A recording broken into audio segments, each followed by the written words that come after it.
being challenged, and things. And there are moments where I moved, and sometimes I moved because it is, um, it's me and my ego getting in the way because, my spiritual gifts or whatever, one thing, and this, that, and the other, so it's me being, that way. Often there are other times where, I decide that no, I better not do this or whatever because it's going to come across a little differently. But anytime that it happens to me, I know it has to happen to someone else. So how do you know do you know the difference between your ego being fed, getting in the way, and this, that, and other because you're gifted and you could do a few things when your ego gets in the way versus when it is absolutely spiritual growth and development. Okay. So that's one topic that we can get into. Uh, how do you have a conversation with an enemy or someone of a difference of opinion? Now, y'all know we live in the world now to where, y'all hear me say this all the time, we live in a world where folks feel as though they can't have an opinion anymore. Do we understand the art of communication? Are we absolutely able to really have a conversation with someone we may consider to be an enemy, someone we may consider to be whatever, left field, right field, or whatever, anybody who may have a difference of opinion than you? Do you know how to handle a conversation without it getting personal, without it getting, into name calling and things of that nature? Do we know how to sit down and listen to one another? And I really listen, not listen to so that you could jump in and listen for your turn to talk. But are you really to listen and understand and ascertain and glean information from the person talking, even if they have a difference of opinion from you? Are you able to have healthy discussion and healthy debate, or do you just shut them down or figure because they don't think like you and this, that, and other, you walk away from the conversation and just, oh, fuck that, I can't fuck, and now I can't fuck with you? Are you one of those kind of people? What is that for you? Okay, so that's a topic that I have on the table. Have a little bit of fun, honey. If your life was a game show, child, which one would it be? Come talk to me. If your life was a game show, which one would it be? Or is it a combination? Okay. Is it a combination? Okay. Are you the dating game and then turn into divorce court? or are you what? Wheel of Fortune? Are you Card Sharks? Are you, win, lose, or draw? Okay, which I think might be mine. Okay. What's up, Michael?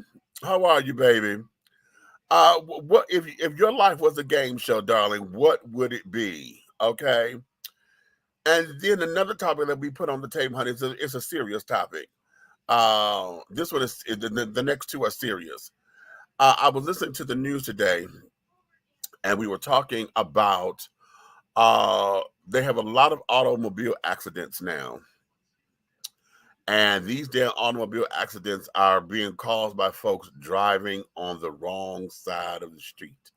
We have a lot of freeway accidents where folks are they're in the wrong lane, coming on the wrong side and carrying on. Why do you believe that this is happening? Okay, outside of the obvious that these folks are drunk or under some kind of influence. But what's going on? Because we are having a nice amount of these going on across the country. Okay, so that's something that I put on the table. Okay, as well. And then, for our Black History fact, because I didn't get to it yesterday like I thought I was going to. In fact, I might even just open with the Black History stuff. Hey, what's up, Camp? The idea of, do you know the difference between Uncle Tom and Sambo? See, because we get a lot of us love to throw around that word Uncle Tom. Oh, you ain't nothing but an Uncle Tom. You ain't nothing but an Uncle Tom. But do you really know who Uncle Tom was in our Black History moments today? Do you really know who Uncle Tom is, was, and carrying on? And do you even know who Sambo is? Huh? I'm asking for a friend. Okay. Okay. I'm asking for a friend because we need to really understand a couple of things, right?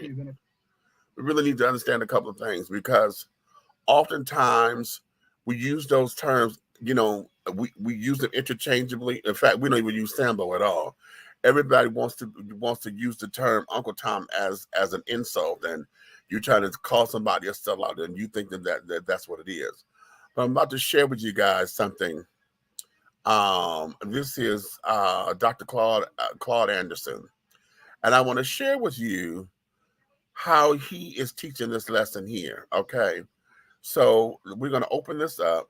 I'm going to share the screen, and this is where we're going to start. We're going to start here because, oh, excuse me. I want to start here so we can get this particular conversation going.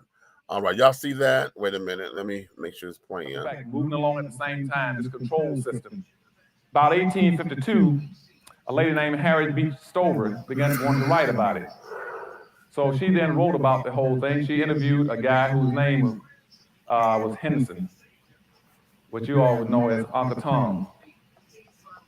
He then told about the story. She wrote a book called Uncle Tom's Cabin.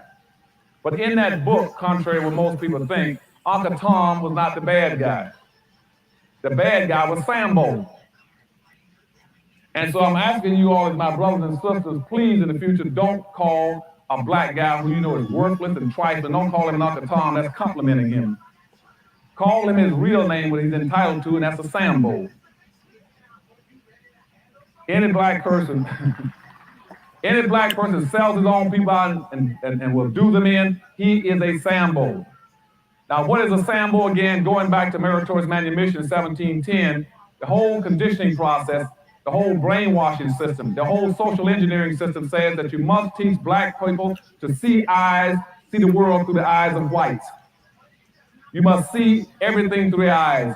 You must accept their values, their superiority, whatever they think and feel, and that way we got you contained. And that's why when you see somebody like Colin Powell, somebody running for office, they say, well, you can run for office if you see the things the way we want to see them. If you want to be conservative, you can run for office. If you want to place a lot of importance on abortion, you can run for office. If you want to talk about being anti-taxing, you can run for office, which means if you see things the way we see them as a black person, you're safe. You're acceptable. And if you don't want to do that way, then become an athlete or an entertainer. So therefore, you don't identify the rest of those blacks in the country. You stay away from them. They're bad.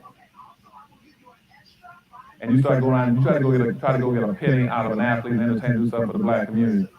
They're going to do it. Their advisors won't let them do it. The agents won't do it. Their promotion people won't let them do it. They're going to identify with your community because, again, they have now already died and gone to heaven. Okay, so when Harriet B. Stowe put out her book, what she tried to tell black folk is that Uncle Tom was not a bad guy.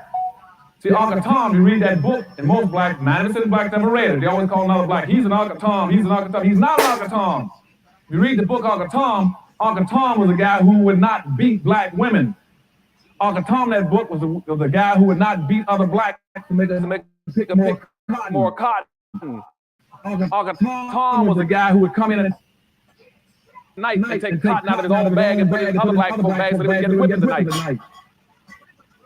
Uncle Tom was a guy who would not tell where black folk were hiding when they went across the river and they broke free as slaves.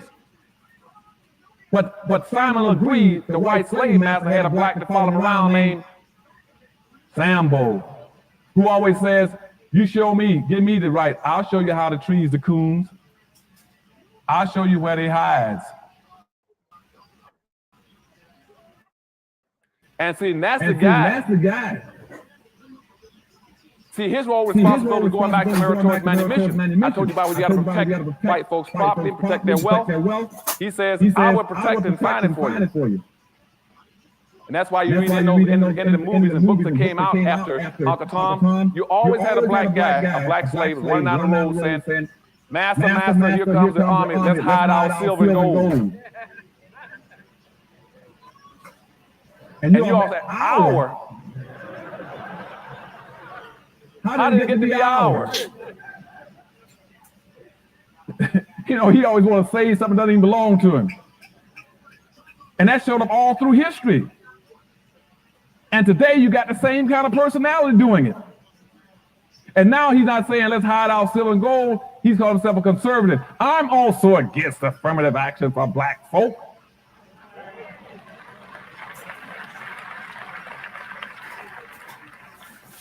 I'm against quotas. I'm against preferential treatment. Even had one running around somebody, he want to pass a law to stop black folk from discriminating against whites. You still got that kind of personality that always wants to protect something, protect the strong. You always got that kind of Sambo personality. And nowadays, the best way to get rich is to say, I'm gonna protect that master's gold and silver, and I'm gonna be against them black folk. I guarantee I can get you a radio talk show. I get you a television show. I can even get you an appointment to the Supreme Court. Okay?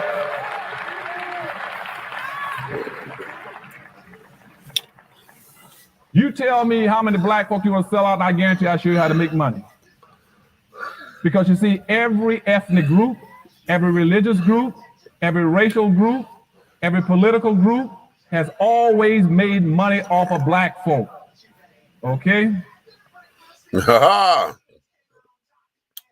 And there we have it. And there we have it. So now, what did we learn? What did we learn? Okay. Why is this damn shirt bothering the hell out of me? Number one, every time we use the term Uncle Tom, it is misplaced. It is not given as a celebratory statement.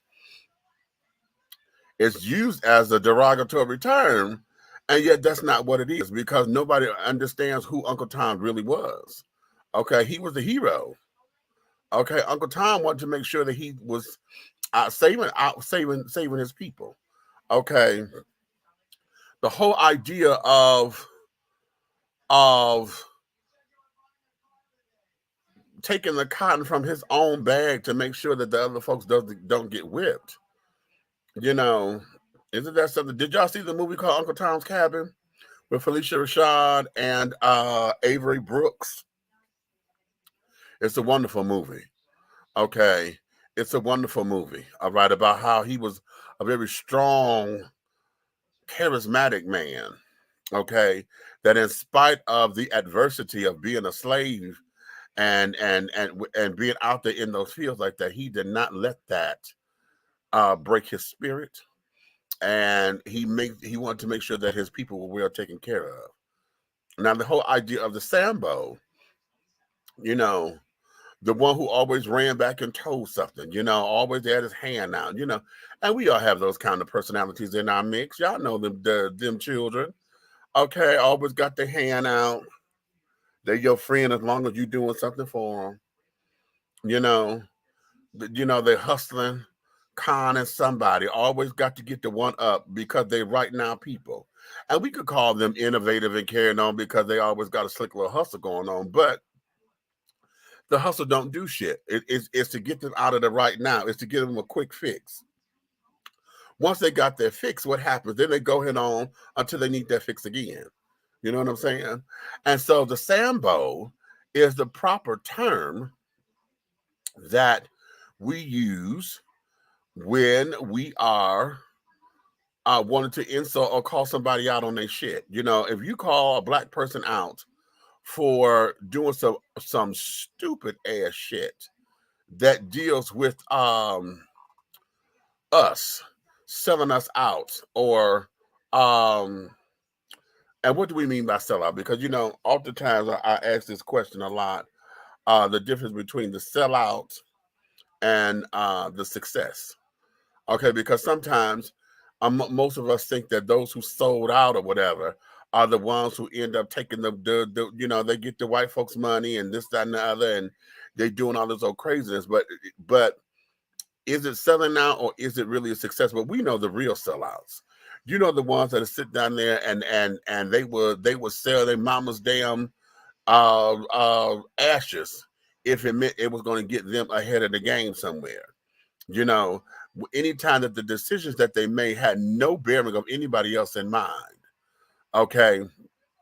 And you can't see the vision of the long-termness, and it's always been a selfish endeavor. It's never been one that's going to help them out of this or help them with their family or anything. It's always been let me get mine kind of thing. You know what I'm saying? So what is it that we do with that? How do we make this happen? How do we move along? Okay. So yeah, be that as it may. All right. Talk to me in these comments, honey. Where y'all at? Where y'all at, honey? Y'all kind of quiet. Y'all up in here, but y'all are quiet as hell. But that's okay. I'm waiting on my co-host to come up in. Y'all know Aunt Nikki, I need for y'all to say a prayer for her because her blood pressure had got up so high. It was like 165 over 135. And we were like, girl, you need to take yourself to the hospital or whatever. But we wanted to make sure she was okay. So after we had finished our meeting, I ran over to her house to make sure that everything was okay. But, right now she got the grandbaby, trying to put the grandbaby to sleep because the grandbaby got to go to school in the morning. So hopefully she'll be able to come in. Mook, what's going on? Hey, Mook Millions. Okay. So that there is that. I'm waiting on Red to come up in because, like I said, we were at his house today for our car meeting. And that there is that. Okay. Let me see. Charles, you said you want to come in. What you gonna talk about, Charles? Okay. What you say? I'm learning because I had the meaning of Uncle Tom all messed up. Yeah, a lot. A lot of us did, and it's always said that way because it sounds. I don't know why, but Uncle Tom sounds. It probably because it sounds easier. Okay. It sounds easier to say Uncle Tom than to say Sambo, but Sambo sounds kind of hard, doesn't it? But you know what I found out, though? That Sambo is also the style of a martial arts. And I was like, really? Really, really, really, really, really, really interesting. So, perhaps we don't know. I'm down to donuts, and most of us don't even know that. So it's interesting. Okay, it's just very interesting how we have adopted that. And I think one person said it and then just ran away with it, and then like we do all the time.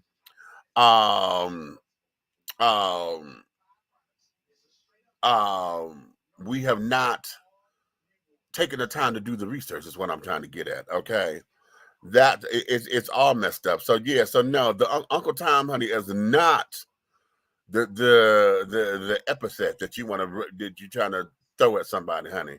If you're trying to call somebody to sell out or whatever, they are Sambos. Okay, they throw a rock or hide their hand kind of shit. You can't have them in your mix because to have them in your mix, what the better word is? The mole. Remember how we got the game show, The Mole? Okay, there's a rat up in here somewhere. That's what the Sambo is. Okay, Sambo is the rat. Okay, and things of that nature. So, yes. Let's see what you say. E group. To me, Beyonce sold out. Sherelle didn't sell out, and she could sing. She sang better. Beyonce is more of an entertainer to me. She's an entertainer she has a good voice. And she can handle a note. She can handle the songs and carrying on.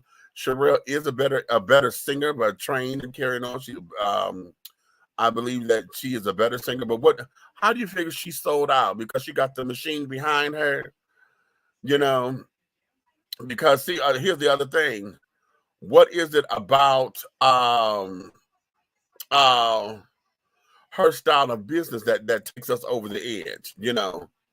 Or here's another good question, because oftentimes people who feel as though folks have sold out, Black folks in particular, they feel as though Black folks have sold out because they have a huge white following.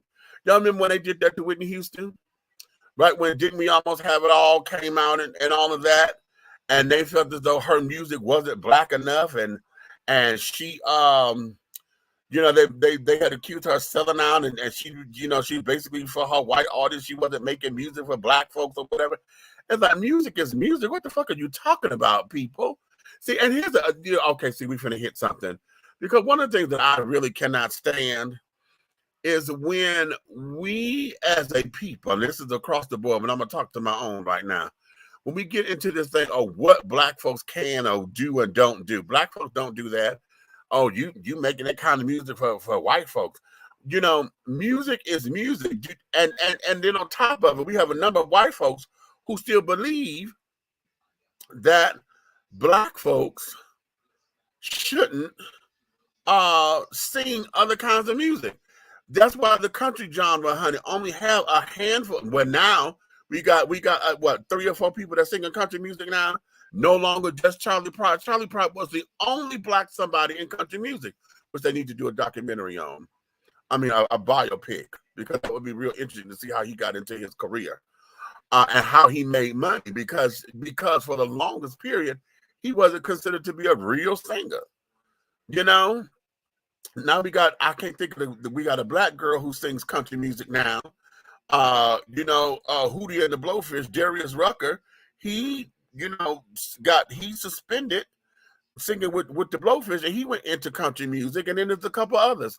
So it's like, that genre of music is only a handful of people there, but we get into this whole thing of thinking that that we ain't supposed to have that kind of doo-wop. Why? You know, why is it that we feel as though we are only supposed to have a certain genre? And then here's the kick. We have the audacity to get upset when they classify you only as something. See, because we have our greats, you know, all of our greats: Aretha, Patty, Shaka, Natalie, Gladys, Stephanie, Jennifer, okay, Luther, Barry, Freddie, Teddy, okay. We have all of our greats who got pigeonholed into being only Black music, which is why, if you pay attention to some of the older albums, which is why they were doing covers of some of the quote unquote classics. Okay, you know, just to say that they could do it. Patty Austin did a song where it's off a live CD. She said, you know, she did the song to and she said this in the concert. She said, to prove that Black women can sing country western music. Okay, and she did her little thing. It's a cute little song. But yeah, so it's really that way. It is really that way. Me growing up, and I grew up in the 80s. I didn't like country music because I thought it was for racist white people. Now that's interesting, because that's how it was presented. A lot of that was presented that way. You know, a lot of country artists still fly the Confederate flag or whatever. You know, and here's the thing: when I was a kid, the Confederate flag didn't mean that to me. It meant Dukes of Hazzard. It meant the General Lee. Okay, and I didn't realize that when I was a kid that had implications of something else. We remember they had the toy. We were buying the damn cars because it was the Dukes of Hazzard. We wasn't thinking about, you know, that flag meant something. And thank God that we didn't have what we have now, this whole cancel culture where the NAACP is trying to throw everybody, you know, everything that is history of carrying on. They're trying to throw it in the garbage and this, that, and the other. So it's very interesting. Okay, it is very, very, very, very interesting. Okay, I listen to funk and soul, And as a kid, I got teased about it because I'm not a black woman, but nobody can tell me how to be a human being. Like, you better say that, girl. You better say that, girl. Okay. Right, because I love all music, soft rock, hard rock, country pop, jazz, R&B, rap. I listen to what they consider to be white people music more than I do rap and hip hop. How about that? Now, you know what? Now, here's something. Now, let me ask this question. Do you feel because you're able to listen to what they call easy listening to or popular music or whatever, do you feel as though you become a little bit more cultured? Because remember, that was the word that they used back in the day when you got culture, okay? Because you were able to sit down and learn about a couple of pieces of artwork, or you were able to go and know, some of the great classic literature. You were reading Dickens and things of that nature. You know, you had Shakespeare, and they called it being culturized back then. Okay. So do you feel being music? Because I call it being musically eclectic. Okay, having a good sense of music, because good music is good music. Point blank. Period. Okay. So does that entertain your senses? Of being cultured. Scott, what you say? Do you like singer Michelle? Yes, I adore Michelle, darling. I love Michelle. Okay. And things of that nature. Yes, indeed. Indeed. Okay. So in that, that's very interesting. Nick, you ready? Because that's okay. Wait a minute. I know you got your avatar up. Oh yes, the avatar will be up. You was here earlier. You know how I know. do it. No.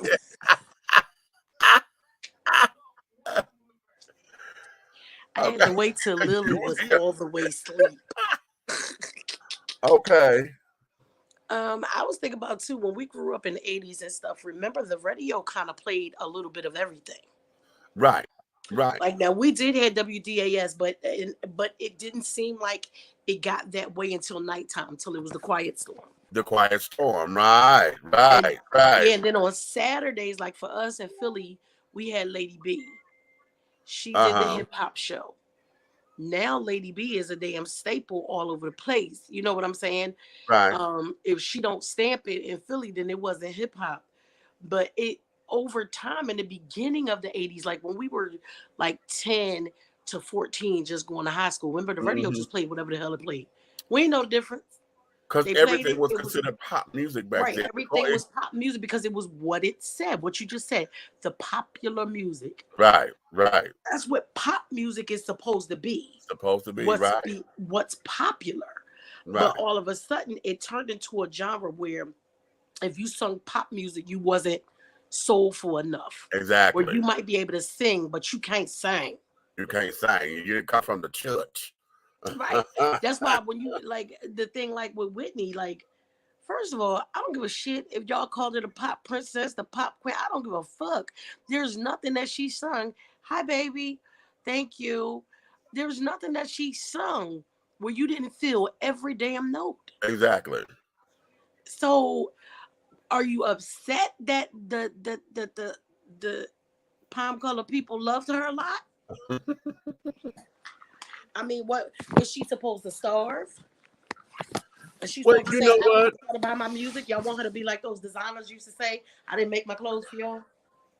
Listen, let me pose this question this way, because we got mad when folks like Pat Boone and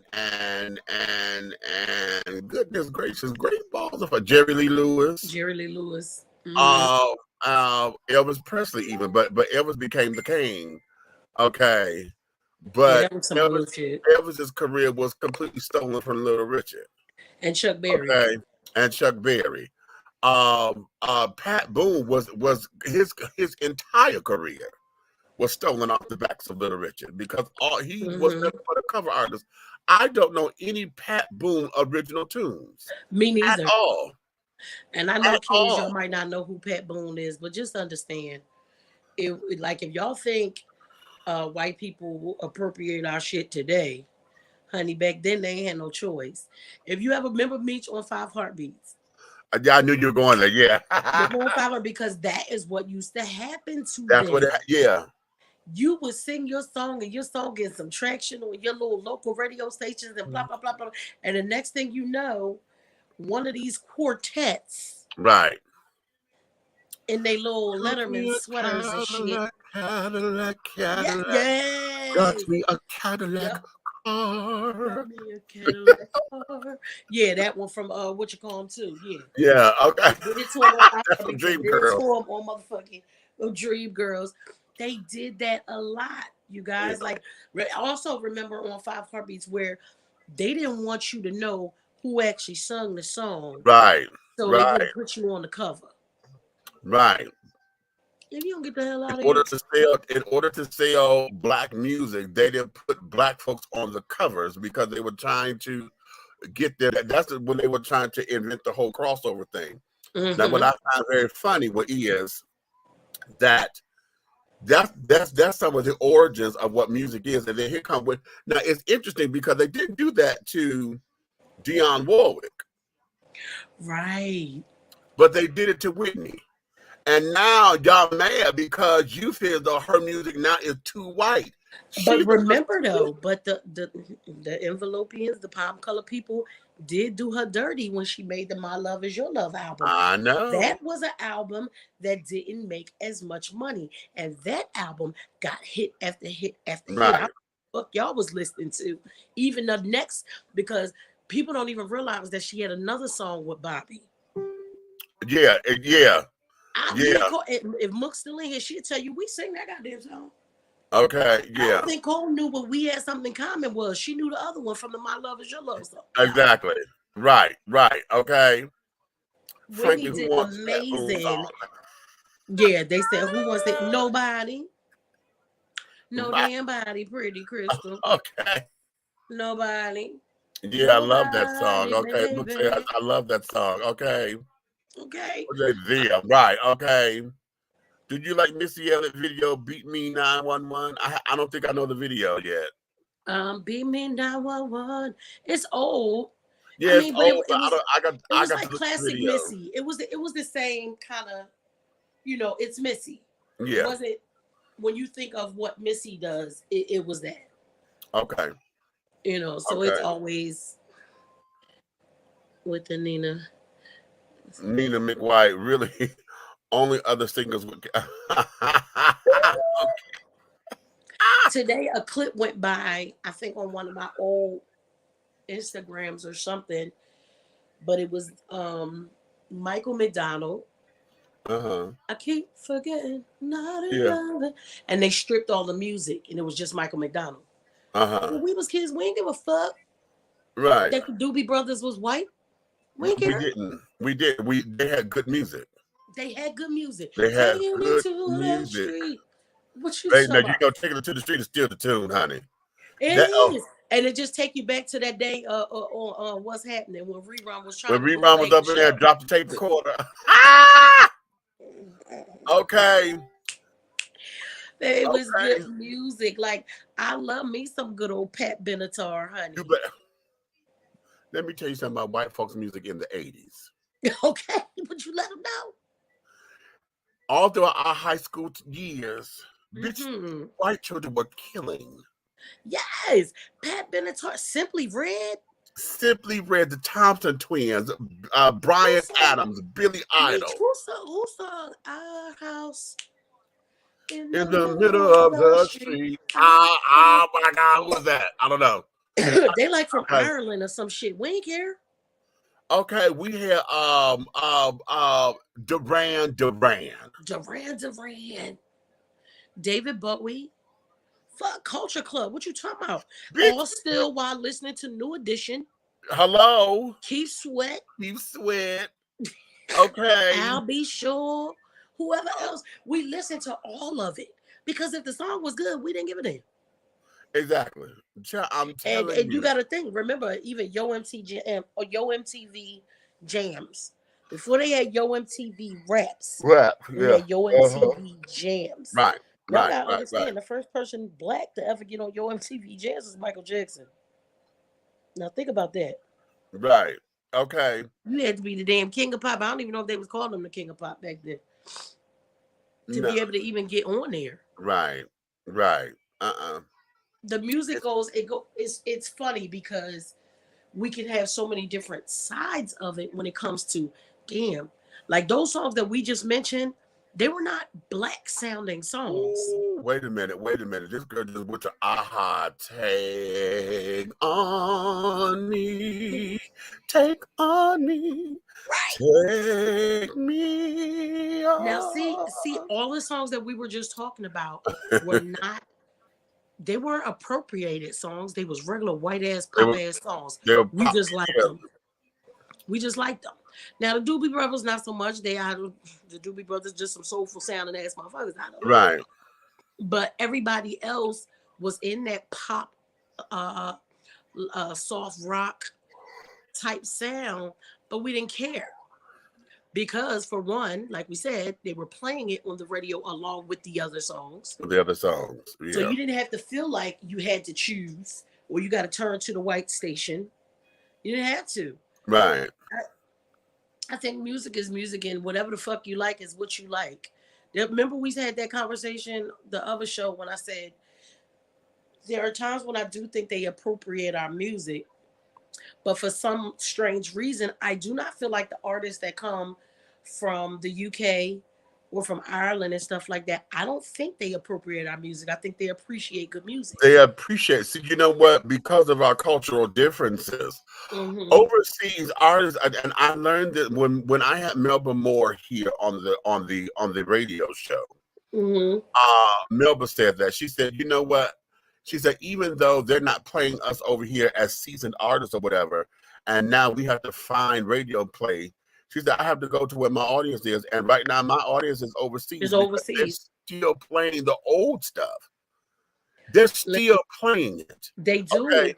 And one of the things about being overseas, and you know this because you traveled, the love for the arts is much different overseas than it is here. Listen, you know, they love our music, and they always have. And it's not one no, we want to steal it. They love it so much that they sing it too. It's not the same as I'ma just act like you look like it. Because 9 times out of 10, artists that sound soulful and stuff over there don't really try to look like us. They just sing. Amy Winehouse ain't trying to look like us. Right. Josh Stone ain't trying to look like us. Hell, Lisa Stansfield ain't trying to look like us. Right. Right. Baby, I remember the first time when I saw Lisa, I don't know if we was in Germany or somewhere else. But when I saw her, because you know we had heard the song, but back then being overseas, we didn't have access to all the digital shit that we can watch on TV. Now it was either you understood German or you watched AFN. AFN was Armed Forces Network, you guys. So if it didn't come on there or ain't nobody, we had this how. Listen, I don't give a shit. Y'all know we old. People were sending me VHS tapes from home of the new videos and stuff. They would send us a VHS tape of all the videos. Y'all know how we get on there and record all the videos. Don't record the commercials, you pause it, all that. So the first time I saw her, I had no idea that she was white. And then when I saw her, I really didn't give a damn anyway because she still sang her fucking face off. Exactly. Honey, and this is how I learned how a lot of our artists were treated worse in the States than they were over there, because the first time I seen Sherelle sing was in an intimate setting, and when I tell you, I felt that thing through my soul. It was in the bottom of my feet. Exactly. But that is where they get the most love. That is where they actually buy the music. They don't try to pirate the music and stuff like that. And I know people say it's weird for me to say shit. They're like, oh, you don't care for overseas artists sound black. I don't think, I mean, if that's what you want to call it, okay. Yeah, I don't, because I don't think they do it for the same reasons the motherfuckers here do it. Exactly. And you know what? And then here's the other thing. The money is different because see, when you know, over here, everybody is stealing it so that they can make all the money that they can. Right. Over there, you know, them folks are sitting up there singing it in the karaoke bars and carrying on. They do pop it on the streets, you know. And they're going to still the old school concerts are still going to sell out. Yeah. Speaking of old school concerts, can I say this real quick? Because I don't want to really change the subject, but I got an issue. It is, I said what I said. So I said, let me go and look and see how much the new edition ticket's going to be. Uh-huh.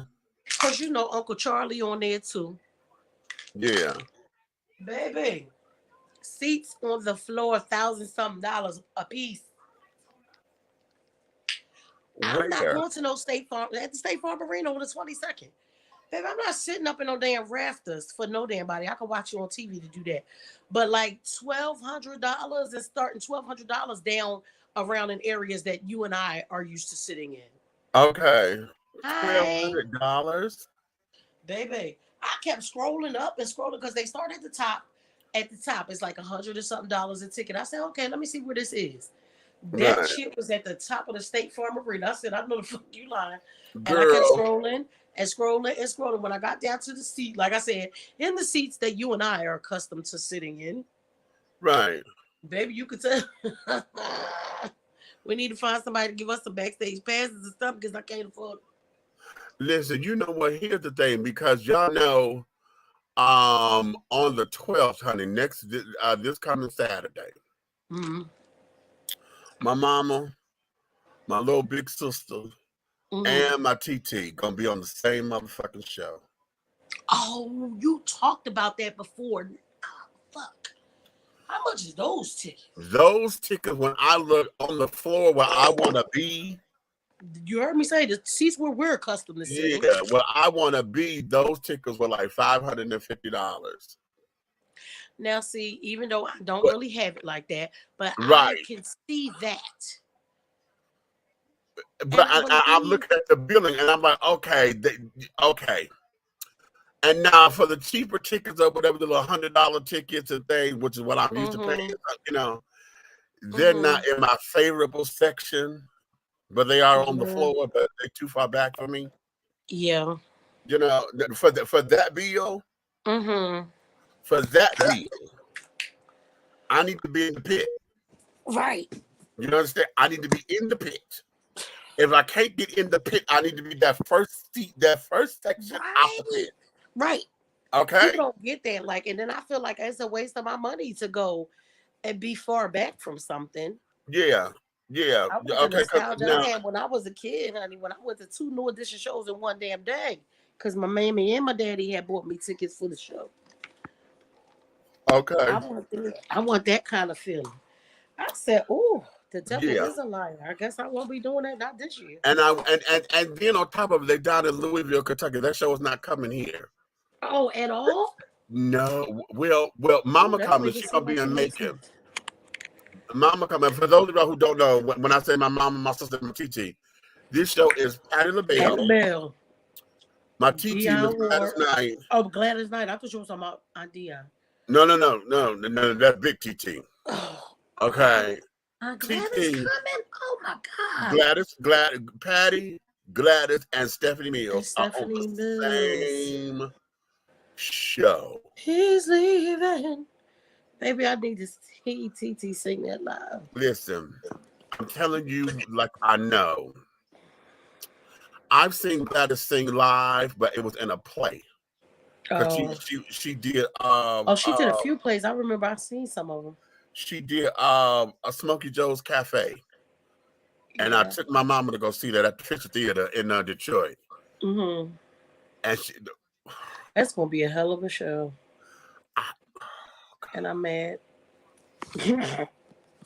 Two shows that I just really, really want to see. I need some. If somebody going, they're going to have to tape it. They're going to have to tape it because that's what I'm thinking. Like, damn, why I didn't get a boyfriend way before now? Because then I could have been like, for Valentine's Day. Oh my God, honey! I'm telling you, I had a boyfriend a couple months ago, honey. That there is everything, and the thing of it is, I know a couple of people, honey, who got it like that, who can say, okay, bitch, come on, let's go. But you know, I don't like feeling that I'm using somebody for that kind of hookup or whatever, because it's a concept, why I said I wish I would have got me a boyfriend some months ago. Okay, those kind of hookups I need for real hookups when I need some real shit. When we Okay, need the real shit. when I need the real shit. Now, this is a real shit want, a real shit Right. fantasy. It's a what? It's not a need. We might Right, have a you know. need. Oh my God, when I tell you, Jesus, and I know they're gonna come out there and sing something together. I know it. Don't even. Oh God. Oh my God. They probably do count on me. I mean, not count on me. What you call them? That's what friends are for. I mean, I know it ain't all of them. Only Gladys was actually in it, but I feel like it's gonna be a count on me or that's what friends are for type thing. Listen, they'll probably do somewhere. Oh. They'll probably do somewhere because that's what they did in Sisters in the Name of Love, and instead of Dion, they had Stephanie Mills do that. Yeah, Oh, look, he about to catch the Holy Ghost, y'all. I can hear that. I can hear that. Oh my God. Oh, I just heard that in my head. Okay. The fuck you mean? What the fuck is wrong with my camera, nigga? Shit, you late. Oh. Your camera's fucked up. No, you are. are. Look, it's no. Actually, it's a little What? It's not fuzzy. clear. It's fuzzy. Yeah, it's not clear. Not on my end. Yeah, even when I don't know. Even when I'm looking on the screen and looking on my TV, actually. Really? Okay, well, let me go out and come back in then. Let me see something. Y'all talk. Okay. Hey. Yeah, one more time, I'm gonna cuss his little ass out. Both of y'all is retarded. Why y'all be arguing on the TV? I'm like, y'all what the fuck? Y'all can't be arguing on the TV. Cuz, shit. It's still like I didn't say nothing to you. What did I say wrong? What's wrong with your camera? Well, yeah, wipe off your camera. The camera lens. Yeah, you got breast milk on it. That I cannot with him. No, that ain't no. Not necessarily, honey. Like men don't lactate like that. Oh, you should know. Here Thank you for being informative. Y'all retarded. I want y'all to, if y'all haven't been, go to I can't listen to them. I'm trying to keep my blood pressure down. I'm not listening to them. Hey, I think to go to Big if Red. you get somebody, if you get somebody in the thing, Tia Talks, let her in, bring her in. Okay. I need y'all to go to Big Red's Instagram, right? Big Red's grandbaby is a whole bully out here in these streets. She basically slapped the shit out of my mom twice. Okay. What else, Scott? Lonnie Red done put on move. Get out the way. Right. Lonnie done slapped the damn shit out of Marmara's wife. So I yes, honey. earlier, it had me so tickled. And you know I shared your thing about the lady coming to the singing Monica at the ring thing. I shared it on my Instagram. I said, this fool, I can't. I needed that too. I was cracking up. I said, this nigga is really crazy. Y'all make sure y'all follow Big Red and Big Meech. They got to tell y'all they TikToks and stuff. Y'all have to follow them. Mine's Atlanta High Radio. Oh, okay, Atlanta High Radio. And mine is Big Meech 7109. To meet the artist. Well, he done met all of them. I haven't met. Yes, I have. Yes, I have. I haven't met Gladys yet. No, I did meet Gladys. She came to my hotel. Oh. The first one that I used to work for around here, and I met her there. She was in and I spoke to her. I wished her a happy birthday and everything. And yes, oh honey. Okay. I ain't seen Gladys nice since I was 14 years old. I've never met her, y'all. 14 years old, backstage. I've never met. Okay. I was hoping one time before. Remember back when we first came to Georgia, we went to her restaurant. Y'all couldn't tell me I wasn't gonna meet her. Sure. First of all, the wait was like 2.5 hours. I was like, I won't get no chicken and waffles today. And when you said that, somebody said, neither one of us. Oh, right. Wants to be the first to say, okay. You ain't getting them today. He done put this up here 15 times. Me and Me's like In Vogue, too gone, too long. Yes, we do, darling. Tia, you ready, baby? Bring her in. Wait a minute. She adjusted her camera. Hold on. I want to make sure she's ready. She got the hold up finger, honey. She got the church finger up. The church finger, honey. She I okay. was Now listen. read and tell you. Well, I'm trying to wait for her to be on there. Yeah. Y'all see one of the little dancing dolls passed away? Who? The dancing dolls. You know them little girls. Oh, the little girls from the little dancing show. What's Coach D? Oh, with the mom. Oh, really? Yeah. I don't recognize this little girl though. So. Oh Lord. But I think she was on there since she was a little kid though. But she was a teenager. Yeah, they were playing with Okay. Tia, you ready? Yeah, they Okay. Well, tilt your camera down. You cut your whole head off, baby. I only see eyes and nose. You can put up one of these little things if you want. No, the camera keeps shifting. Oh. Yeah. Oh, was she holding her phone? I don't know. No, it looked like they got a stand or whatever, but it keeps shifting. Now I'm looking at nothing but ceiling, honey. Ceiling. Oh yeah, you gotta fix the camera, baby. Okay, hold it there. You probably gonna get no better than that because every time you move it from there, it goes all over the place. Okay, come on up in here. Hello. Hi. Oh, she's fine right there. Can she hear us? Can you hear? Talk, girl. Hello. Hey. There we go. Let me know something.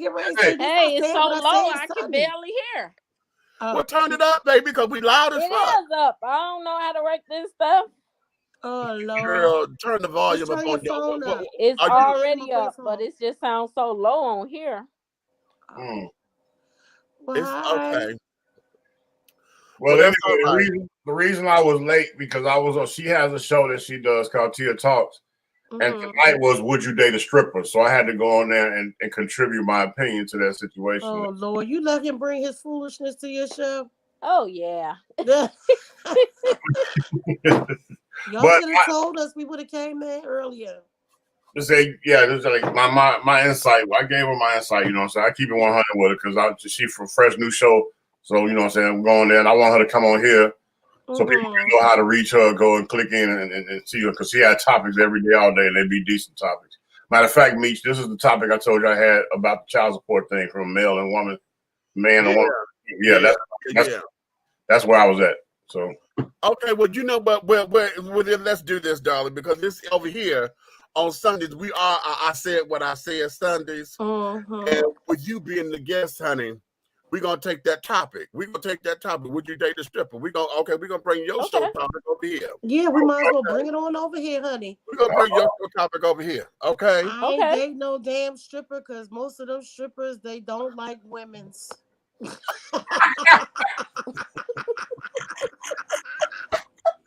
Hey. They don't like women's. They just pretend to get the women's money.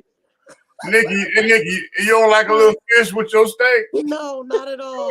Not at all, baby. No surf and turf, honey. I don't want no surf and turf. No, baby. No. Okay. Hey. Just that porterhouse. Hey. That's all I want. Well, you know what? Now let's put some parameters on here because see, what we have to be very honest about is that the word date is synonymous with fuck. Okay. I definitely ain't. So if we say date, I'll fuck a stripper. Okay. I'll fuck. Okay. But the whole thing is this, and that there is, I don't like dealing with bisexual men. That's what I'm saying. I don't like. A lot of them are not bisexual. Means a lot of them, they top and bottom. You know what I'm saying? They straight gay. You know? They just gay. That's how they get their money. No, they might act that way, but a lot of them is not gay. No, what we have is gay as hell. No, here's where it is. You got those who are gay for pay. As long as you throwing them some coin, honey, they'll do what they gonna do. Yep, that's exactly right. But no, I'm saying from the male stripper point of view, we've come across, when we were really doing shows and stuff like that, producing shows and stuff like that. It wasn't like they see, I think a lot of times people get it messed up because most people think when you say a gay man, you're expecting flamboyant and everything. And those gay strippers are not that. They're not. They're not. They're very masculine, but more than not, they're like men. Now, I will say from the other side, for women working in bars that had female strippers and stuff like that, I think it used to be a cliche back in the day when they were like, oh, I'm just working my way through school. No, motherfucker, a lot of them are working their way through school. They're working their way through school. They paying their bills so they ain't got a whole bunch of student loan debt. They taking care of their kids. I think what happens is most people think because she may be a stripper that automatically makes her a whore. And that's not always the case. Oh, that's just 2 out of every 10. Like, okay, you know, when I was out there in the streets doing my thing, you know what I'm saying, selling no big time, okay, I could run through 10 of them in a week, and you know what I'm saying, you know, 2 of them, you know what I'm saying, they got some issues, you know what I'm saying, they trying to sell you the coochie. And I'm not, you know what I'm saying, I understand that if the milk is you trying to talk about their draws. You know? They trying to save it, you trying to talk about their draws. Leave them alone. What? No, he said they got issues. They didn't have issues, child. They was that was their hustle. And they thought because it worked for them, it was gonna work on you too. No, it ain't work on me. Not if I done hit 9 of your friends for free. Damn, I'm not paying. And that's the point. And that's the whole point that I'm making. Right. They thought that was going to work, but not knowing that you already was peeped to the game. Okay, right. Bitch, and then on top of that, bitch, you was a fucking hoe, period. If you try to sell it to me, you just being a goddamn hoe. That ain't no arrangement. At the end of the day, you know, so I've grown up now, and I realized that they really wasn't a hoe, and I don't disrespect strippers. I was the hoe. You know what I'm saying? So no, was it one of those things where you was trying to see how many you could knock ran down? Up here for free. I'm talking about this thing, honey, who sit up there trying to sit up there and sell it to you. Said, no, I just had 9 of your girlfriends, honey, for free. Oh yeah. I'm not. Why I got to pay for you, bitch? And did you not to pick of the litter? That's like me living on the ocean. That's like me living on the ocean. And you're gonna try to sell me a fish sandwich, bitch? I can stick a pole in the water and give me some fish. Don't cut your bit. No, I'm so glad my avatar is already on. I'm so glad my avatar is already on. It gets on my fucking nerves. And I'm trying to keep my blood pressure down. This thing is retarded. But we do have to get up to, when you think about it, like everybody was talking about like Cardi B being a stripper, Meg Thee Stallion being a stripper. Meanwhile, while y'all was talking all this shit about Meg walked across that motherfucking stage at Spelman or Clark Atlanta, whichever one she went to a couple months ago. Yeah, she did. But nobody trying to make no big deal about that, but she did. Sure did it. You know? Right. Oh, well, you know, I'm not a fan of Megan, but she okay. So, I don't like her or dislike her. I just know that, you know, a lot of the artists, the female artists, if they start out and they strippers and stuff, that's what the backlash is always. Oh, she was a stripper. She was a stripper. She was a stripper. But I mean, again, my that bachelor's degree. But Nikki, my biggest opinion is like it kind of jails with you because I would if I had the choices, I'm out in the dating scene. I would trust a stripper to date her as my significant other versus a regular chick. You know what I'm saying? A regular chick that's trying to come up and trying to make it. But this stripper right here, she found her niche, how the dog gonna get debt free, how to hustle in these streets, hustle too. So now you got 2 hustlers in the house. You know what I'm saying? That house has become a mansion. You know what I'm saying? Lucky my big ass couldn't get up on no goddamn pool. I wouldn't have these damn student loan debts. Yeah, girl, because I'm telling you, big as that ass is, you're gonna need a light pole. I'm trying to tell you. I done seen these big bitches out here up on the pole bigger than me, but I'm scared. I'm just saying, you know how they come down the crack of their ass on the pole? You need a light pole. Listen, shut the fuck up. First of all, I'm not that far from the floor, so I don't have that much upper body strength. Wait a minute, I'm not that far from the floor. Well, you can call your stripper name would be Gravity. You get on my nerves. Baby, yeah, all this goddamn student loan debt I had. Meech, get your ass back. Get your ass back on the screen, Meech. He always go and take break out and run. Talking about your name was Gravity. Okay, Miss Tia, this was your topic, girl. You're not gonna sit over there just smoking. I was just listening to see what y'all had to say. Cute. Come on, you gotta because foolishness. My thing is, I used to be a stripper. So. Come on, see. I'm just trying to get everybody's opinion on would they date a stripper, You take care of yourself. because I used to be one. Okay. You take care of yourself. So shut up, fool.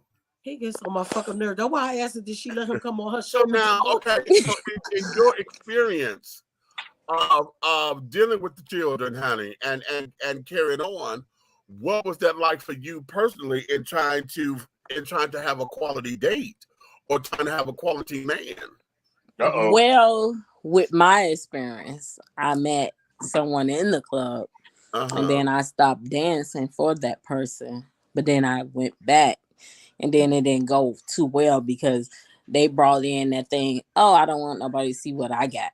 And see, that's something I felt like as a man, he was a little weak because you met me there. So He met me there. what was the problem? He's You know insecure. what? And yeah, I won't necessarily call it weak. What it is their whole idea of being insecure, and see the peer pressure of a man. When you've It's the been peer without pressure for of so a long, man. huh? What about the peer pressure from the other men? Because now they know that's his girl. Hold Yeah, on. because you got niggas like you got They niggas. didn't know.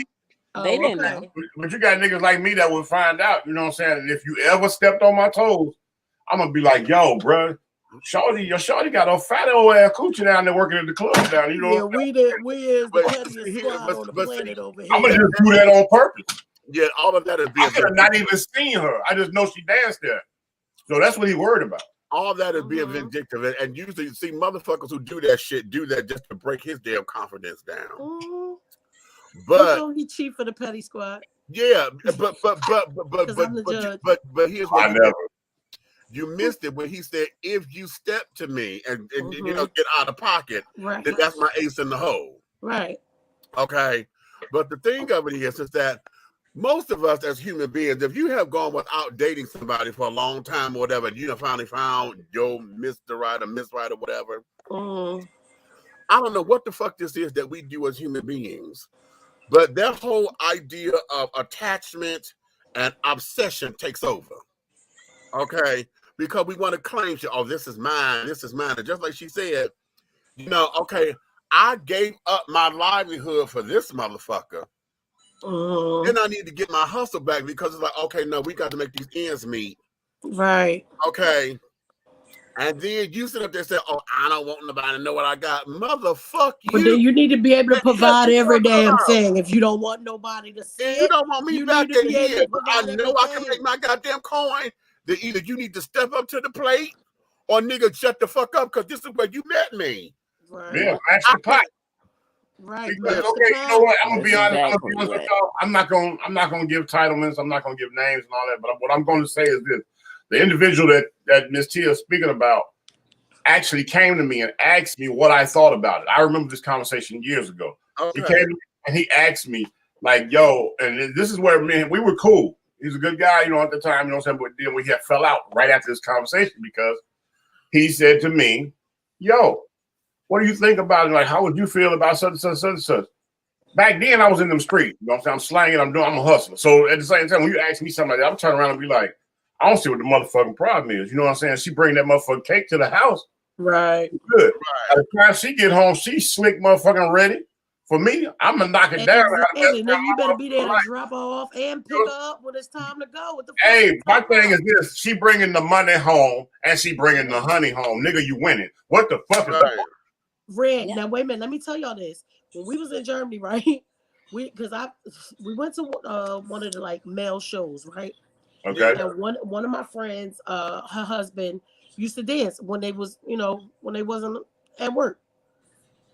And I remember saying to her, girl, because I don't really like the strippers like that, but it was the military ones.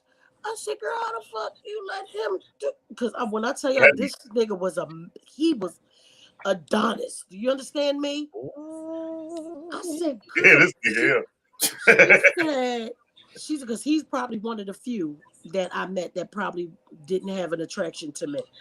She looked at me and she said, just like we standing right here, where he go, I go. They could shove as much money as they want down his drawers because at the end of the day, it's coming home with me and so is he. I said, well, bitch, I hear that. Honey, it changed my whole perspective on it when she said that. I said, well, I did it. Because she was his manager.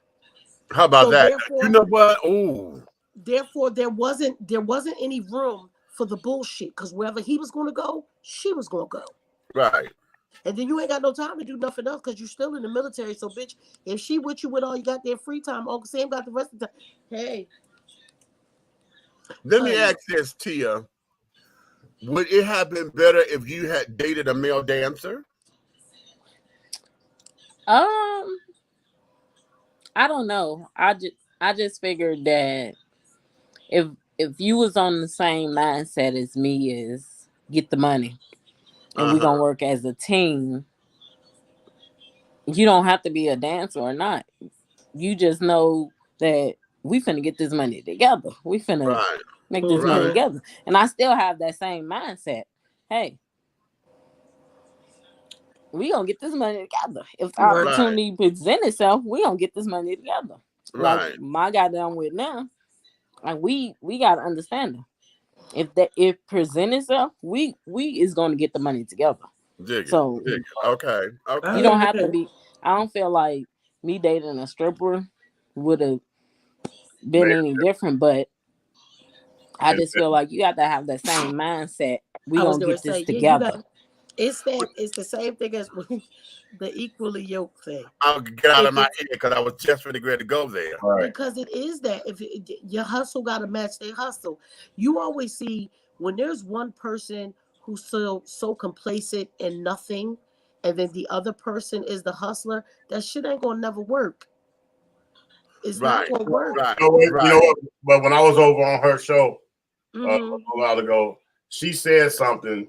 When she, you know what I'm saying, I don't know, I listen hard, you know what I'm saying, even if I'm in type, I'm still listening. She said something that I thought was very, very significant when it comes to this subject.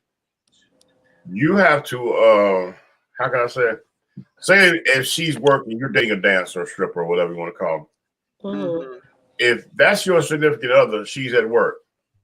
She said something that bothers that did not bother. I'm gonna go in there. Ain't nobody gonna know that's my person. But I'm gonna go in there and I'm gonna spend that money because they're gonna be looking at me spending that money. They're gonna drop that money too. They're gonna drop some more money. And that's the thing that I'm not gonna go in there saying, "Oh, that's who I'm with." I'm gonna go in there and spend that money because if my people gonna watch and they gonna spend that money too. Right. If my girl was a dancer and I wasn't doing nothing, I know she at work. I'm gonna pull up, order me a little cocktail, sit off in the cut, give me a stack about $100 or something. And when she come by, I'm gonna make sure I'm gonna catch her by a group of niggas. And when I catch her, I'm gonna start making it rain. Make it rain, hold back. Make it rain, hold back. And guess what's gonna happen? Monkey see, monkey do, because every nigga here know what you got. You know it's always a competition with the men. They you know what? Now, we do that with drag shows because y'all will see me. I have my little plants come in, especially when I'm done up. And I'm in an unfamiliar surrounding, or if I'm in a place where there's a lot of straight folk who don't know the art of tipping. I would have my folks in the audience. I'd be like, okay, y'all come up and tip me and carry on. So that it started. Okay, so that there is that, and it's the same principle, you know. As far as trying to go up there, you make it rain or whatever, and it's not the sympathy because y'all know the sympathy tip. Y'all know the sympathy tip. I cannot with you. Did you say the sympathy tip? Yeah, you know the sympathy tip, honey. Mercy. Is it for the girl like we saw the other day had them big ass for nothing titties and the flat ass, and she swears she twerking and you just gotta give her $1 just because she's twerking that back because she doing it. You go, girl. Yeah. Oh yeah. Yeah, she was trying to get back to Dr. Miami to get the rest of her and thinking that she doing something, and you go give her a couple $, just to encourage them. Like that you got. They said she had her breast done, but her ass was on layaway. See, I swear to God, listen, we had a game, right? And we pretty much sit on the floor, right? These the NBA G League games, right? We sitting there, And the first time I ain't even see the lady walk past, but then somebody that we know came and told us. Then she walked past again. I said, I know this bitch, like everything but like right there around the areola part was showing. But then when she walked past, when I tell you this bitch ain't had no ass, I'm like, why the fuck you keep prancing your ass in front of us? And that bitch, a child, from the time she got up and started flashing them damn titties, she couldn't keep her ass still. I think that was her thing of trying to sit there and try to lure the players because she kept walking back. I was like, bitch, remember I kept saying got this the one more goddamn time. G League, bitch. They ain't got I was about ready to sit snatch your her bitch ass and bitch, you got one more time to walk by me and act as if them titties are supposed to mean something. No, but you know who face told it all. Oh wow. Chain's mama face told it all. Yeah. Oh, 2 Chainz mama. Yeah. Baby, she looked over there at me. I looked at her because she heard me Baby, say, "You oh sit your my flat God. ass down Okay. somewhere." And then she bust out laughing. I said, "Oh, mama, I know you heard me." She Okay. sit your ass down somewhere. What are you doing here? But yeah, but that whole sympathy tip is a whole different ball game. Okay. But here's the thing about dating a stripper that I think is very bold, because it's easy for us to say, okay, they're coming home with me, the money coming home with me, blah, blah, blah. But there has to have been some kind of discussion on this, particularly when we know what this business is. Right. Okay. Right. Because this business is a sex industry business, and folks will lose their damn mind because they feel they can touch and feel. I do not like disrespectful tippers because, see, dealing with male dancers and carrying on, I have watched motherfuckers sit up there and think that just because you gave me $1, you could run your finger up my ass and finger bang me. Bitch, you some motherfucking lie. Wow. Yeah, bitch. Oh, I'm like, what the fuck is this? Nigga, did you just say finger bang? Did you say finger bang? Mute his mic. Mute his Yeah. mic. Shut the fuck up. Don't you mute my mic. Mute his mic, because you already know he about to say something out the fucking. But I've seen that. I've seen niggas sit up there, and because they think they gave you a 20, they go down there and lick the head of your dick. Oh. In front of everybody. Well, okay. All righty then. Okay. Don't run, motherfucker. No. You want to talk? No, you want to talk? Sir. Where you going? Bring your ass back, nigga. Come on. Okay, Hey, I ain't no motherfucking punk. Now, goddamn. I didn't think you was, but don't run, nigga. Shit, don't run. We talking about making it clap yesterday, we talk about right? strippers. We talk about on both sides. Would you date the strippers? Come on now. Don't be trying Nikki, be quiet if I have somebody knock on your door and hand you the business. Because you need somebody to hit that ass. How tall is he? I'm starting to come out of it, That's not husband material. Maybe no, it can be. It can be though. It can here's be. where it is, Crystal. The whole idea is that that's an individual choice, because a lot of folks can't handle that. It's the same as being in the porn industry or somebody who can webcamming and shit and carrying on. The sex industry is the same. I've got to even change my mind on some of it, because we look at the sex industry as being bad and illegal. There's some things that we can handle. We'll handle the strippers and carrying on, as long as we, in our mind, we consider that, oh, they just stripping. But we know we got those who sit up there and turn tricks in the back and do the special lap dances and the special dances carrying on. We know it goes on, especially when you at certain bars and on certain days. Because goddamn it, on that Tuesday night when it ain't no motherfucker in there, you trying to make that coin, and you got that one nigga that came up in there with all the coin, bitch, and he got a big old dick, bitch. Yeah, come on back here and carry on. Get your brother. Okay. What's wrong with your back ass, in the boy? day when I worked in the bars that had the strippers, it gave me a different outlook on dancers, because I did used to think, oh my God, these nasty bitches, I thought they was all whores and all kinds of stuff.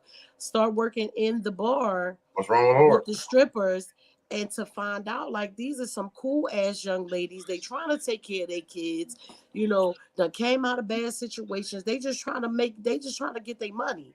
And then to come and move here, and always hear about how the strip clubs is no big deal to be in a strip club. It's no big deal. It's the business people. We have business meetings at the strip club. We Yeah, have they fun do. at the strip club. Husbands and wives go to the strip club together. Like the fucking food in the strip club be the best. That's where it is, because it be about the damn food, honey. But you gotta remember, When you said they was gonna open up the new restaurant, you said it was topless. I said, well, we need our chicken wings minus the titty juice, okay? Don't you come over here without no goddamn top on, bitch, and hand me my food. Let me make this crystal clear, honey. How'd you did that to me when he took me to Peaches, honey? That's the straight one, right? Yeah, girl. Yeah. Right there, the one right there at the West End train station. Oh shit, I ain't know no more than that. Girl, he took me over there. Cheetah. I know about Cheetah because over there, and it pissed me off because I didn't know where we were going. He just said, "Come, we just going, right?" I said, "How we going?" He said, "Come on, just follow me, Come on." I said, "Hardy, where the fuck are we going?" He took come on. He done took him to. And he took him to the fish market. But that's what you said. You saw the girl you tipped her, right? Because she was giving it, right? No, I didn't tip her. Oh, I thought you said that was the place where. Oh, no, it's okay. Hey, he didn't tip her. It's okay to tip her. He didn't tip her. I know it is, darling, and I have tipped dancers before. Okay, female dancers, I've tipped them before. Because I feel like this, as a gay man, bitch, if you make me go in my pocket to give you somebody, you's a bad bitch. Okay.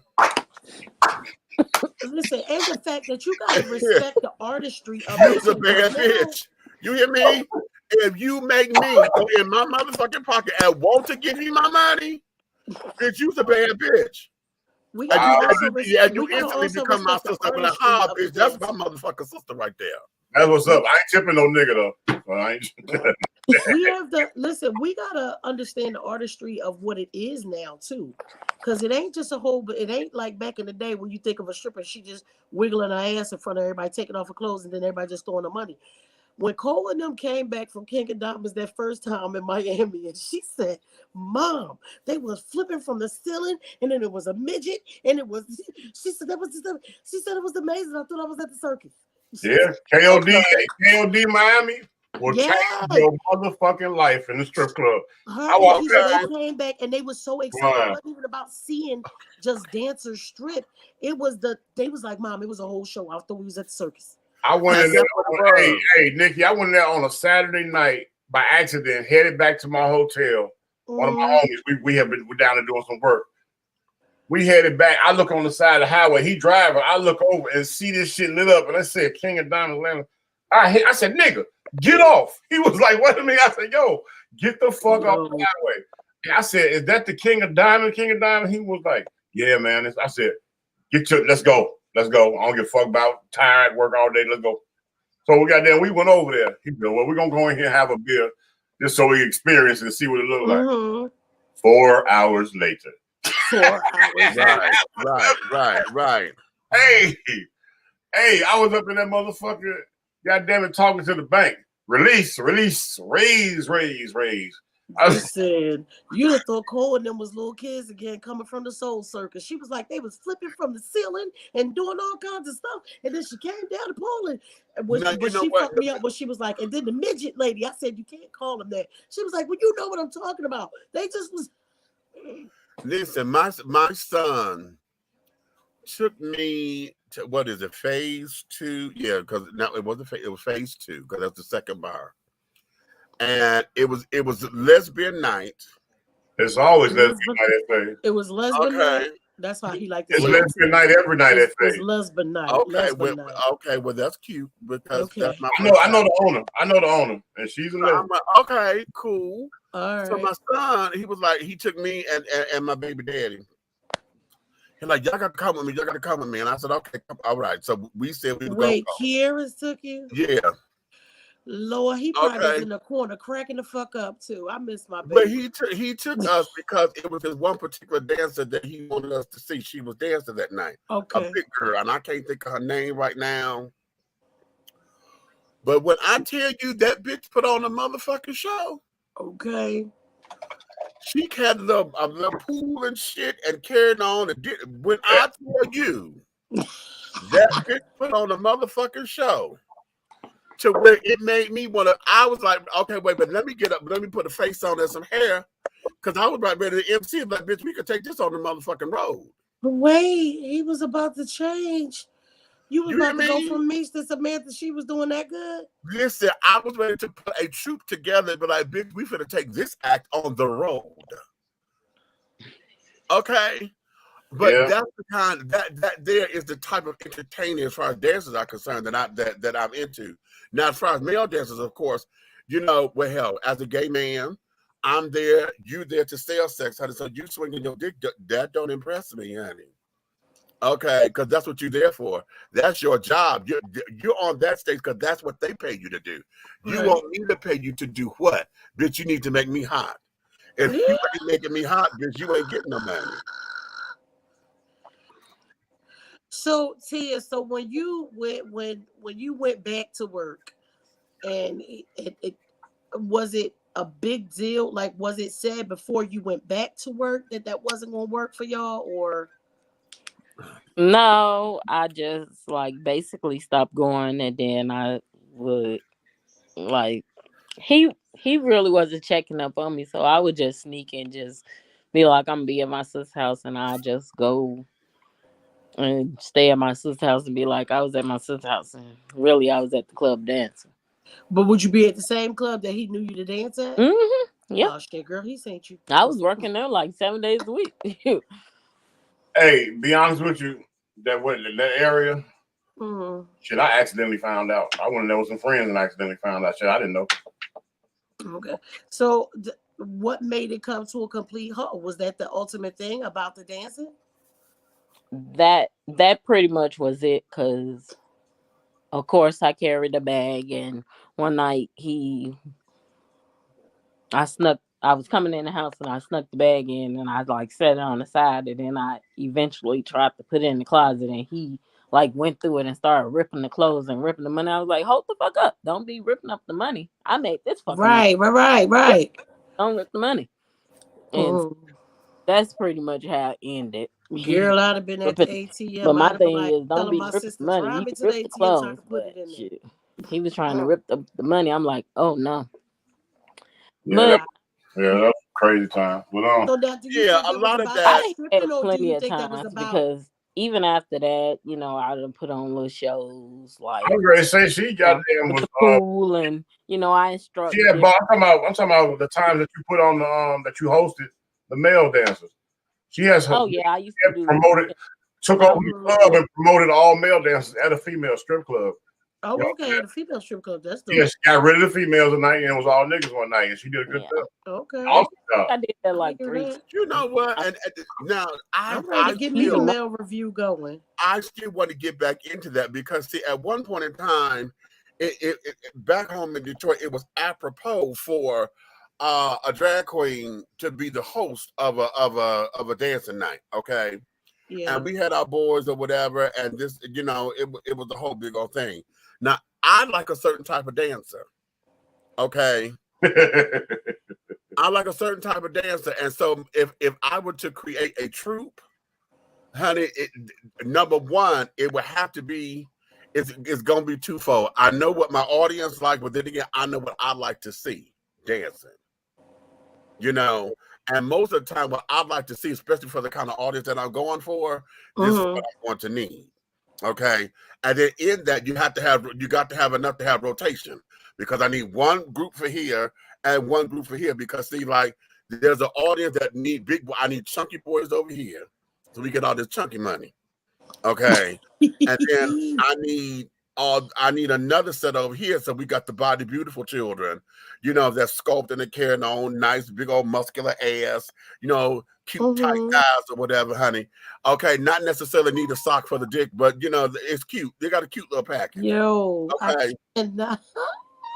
But in that, you know, it's just you just have to be able to interchange them so that you can go make the coin.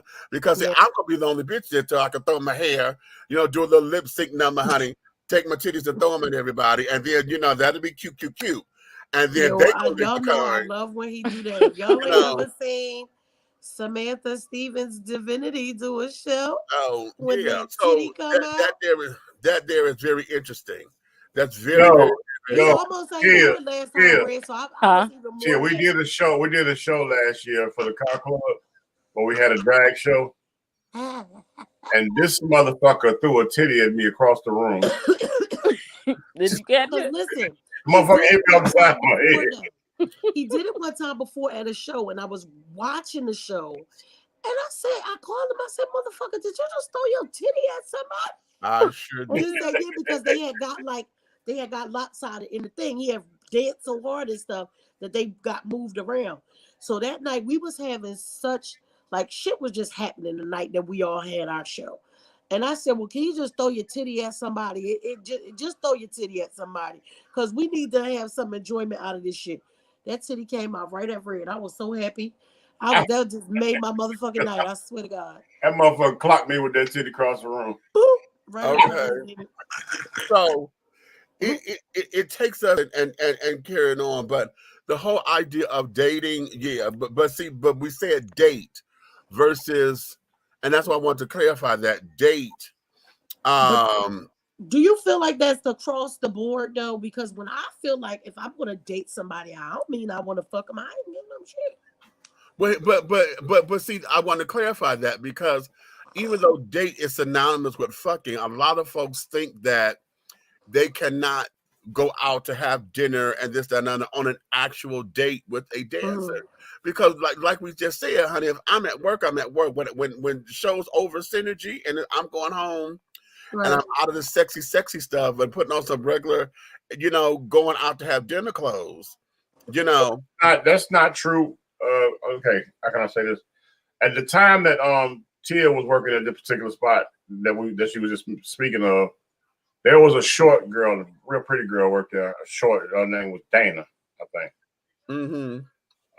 Dana was a student at Emory down here. Okay. And her family wasn't too much looking out for her. So I used to look out for her. You know what I'm saying? And I think what blew her mind was I did a lot for her, but I wasn't trying to sleep with her. So because I knew her, you knew what, yeah. Every nigga in there looking at this bad. See, she was a bad thing. She's super bad. She's one of the baddest ones in there. But she was like, I guess she was close to me because I was able to go out with her to eat and hang out and do stuff, you know what I'm saying? And when she was, I felt safe with you, school, Red. you know what I'm saying, to bind at school, you know what I'm saying? And she asked me one day, she said, "You have never tried me." She said, "I done got in your truck many times. I done got in your car many times. And every time I thought that, okay, maybe this is the day that we're going to pull up and get a room, spend the weekend." And she said, "You would not do it." She was like, "Why?" I said, "Because I was trying to find a friend in you, and I wanted to prove to myself that I knew that somebody like you doing what you were doing, you wasn't a whore." Right. You know what you're doing. I know what you're doing with your schooling. She is now a professor down here at a college. How about I was getting ready to say, and you know what? Getting in your truck over and over again, she felt safe with you, and that's not an easy thing. But even down here, Nikki, I took her when she went to graduate. Her family was jealous of her because they was all a bunch of dummies in that little town. You know, I'm going through that. They was a bunch of dummies, but you know what I'm saying? They were doing dumb shit. So when she needed help, they wouldn't help her. So I was able to send her a little cash here and there for what shit I was doing, just to make sure she was straight as a college student. Right. Because she had, she was down here all of a sudden at the last part. So when she graduated, not a motherfucker from Illinois came down to her graduation. That's so fucked up. Okay. Her whole family, mama, nobody came. I came down here with one of my partners, got with my homie down here, and we doggone went and got her from the campus when she graduated, you know what I'm saying? And I took her out to the damn Sundial. You already know that meal was about $600. I took everybody to the Sundial. You know what I'm saying? She a college student. I knew she couldn't afford that living down here, but I'm like, that's a good celebration thing for graduating college. Right. So we go down there.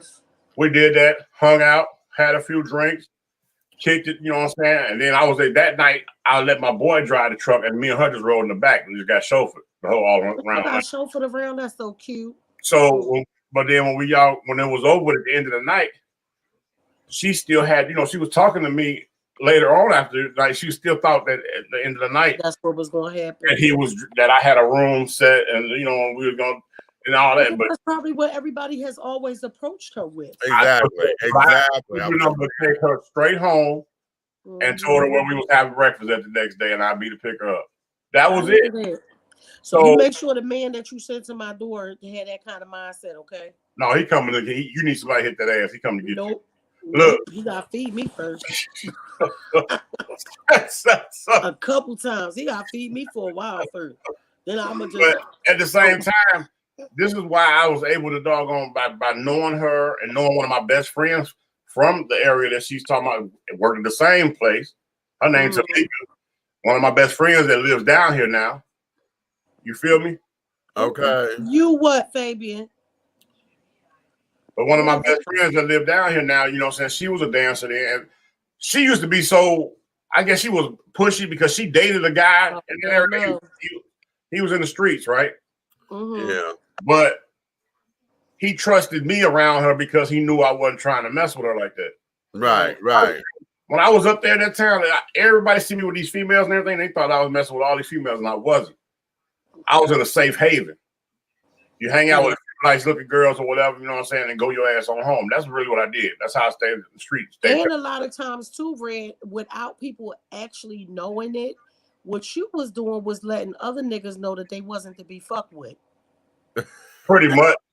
You understand? I don't need no sex emergency. Don't you listen to Red with that bullshit. Pretty much. But that mind frame of. But Nikki, she used to do this, and I allowed her to do this. You know what I'm saying? I had a whole significant other then, but me and her got so cool as a best friends. I could be somewhere with my homeboy. We take care of business in the streets. And this nigga would call me, and she'll say, ultimate feast, right? And I'd be like, what you mean? I mean, Red Lobster. She wanted to go to Red Lobster? No. She at Red Lobster. She's at Red Lobster. Done ordered my shit already and said, I know you're on the way, and hang the fuck up. Because I don't really like Red Lobster that much. But I'm just, you know what I'm saying? That's how we order, cool. So I know. I said, but that's how we was cool. So I would get there, and she done pay for everything. We sit there, eat, laugh, joke, talk shit, and goddamn, that's a real appreciation for. That's an appreciation for just wanting to be her friend, not wanting anything from her. And a lot of people don't know how to handle things like that. But her as a dancer, when she stopped dancing and she came to her money and she moved to Atlanta. When she even moved to Atlanta, when she came down here to look for a place, she had came to her money, bought her a brand new car, paid cash for it. The day after she bought her car, she drove all the way down here and spent a week with me and hung out with me a whole week down here. Yeah. Never been to Atlanta before. This particular person, she had never been to Atlanta. Wow. She came down here and we were so damn drunk every night all over Atlanta and everything. My wife was like, you know what? Bye, just go. Don't. She was like, these motherfuckers is crazy. She couldn't keep up with us. You know what I'm saying? She hung out one time with us. Like, no. But we was around here. It's 2022. I think the stigma of what a dancer is should have been going a long damn time. Long time ago. Just get your ass together. I remember because I told y'all that the first time I ever went into like not working in but being in the strip club, taking my little brother, because we went to what is that thing called, Apache, and in Philly and stuff, y'all know our open mics stay open till 2 because they stay open as long as till the bar closes. Right. Apache closed at like 12, so we're not used to that. But I just still had money, like we just the same way, like for your shows, Meech. Somebody get up on that stage and tear it down singing, oh, we throwing money up there. That's how we do. So we go and it was over, and I was like, well, he said, what you want to do? I said, well, shit, it's your birthday. What you want to do? I said, well, Magic City damn near around the corner. You want to go there? I was only joking, but the motherfucker was half drunk already. So he said, yeah. So we went, and it just was like, I was like, oh, okay, this is how they do it down here in the A, huh? It was just like chill. Like people was just in there. This man was next to me. They was in a what was that? The bachelor. They was having their little bachelor thing, right? And the man said, excuse me, you know, I'm not trying to offend you or nothing, but I just want to tell you that you got some beautiful legs. I looked. I said, well, I appreciate that. seeing as though we in a bar with in this place where hardly anybody got on any clothes. If you think my legs are beautiful, thank you. I want to know how he saw your legs so close to the floor when it was dark enough. Shut the fuck up. I was sitting next to him and I had on a short dress because when I first moved down here, I wasn't this big. But I'm saying, what exactly is a short dress when you got it on? Shut up. You know what? You don't feed it to him. Because that was the I heard that. I know, and I felt it coming, but I couldn't help it. You felt it coming, and you couldn't help it. You stopped masturbating. Shut up. Ah! Y'all seen that damn thing on TikTok? The little white guy, he had me cracking him. He told me something. Why are short girls so mean? He was like, you're only like 5 and then I cut it off with a stitch. I said, because motherfucker, I can't reach shit, so it keep me mad. You understand? Get on my goddamn nerves. Don't worry about why we so goddamn there. Motherfucker. I don't know. I like here. You know what? Now I do have a fetish for short guys. Yeah, you like them pit bull niggas. They Polly Pockets. Oh my I'll be like, me, there we go. You can just pick them up. Them motherfucking little pit bull child. Hey, I'm gonna tell you, Tia. This nigga like motherfuckers like Motion Man. but let me preface that because it's that there is the fetish. I like big guys because I'm 6'4", currently 380. So I like guys, like me. Okay, I'm trying to tell you, Motion Man is it. He looked like honey, DJ Smack. Stop. But them guys don't get him all excited. Look at him. Okay, he just on my face. He over there visualizing this shit. Them little 5'6", 5'7" little motherfuckers. That's just stocky as shit. Look at him. Look at him. See? It don't make no motherfucking sense. It just don't make no sense. Meanwhile, I'm still trying to find some of the players' daddies from the game. Tia, guess who moved back here? Who? Timothy.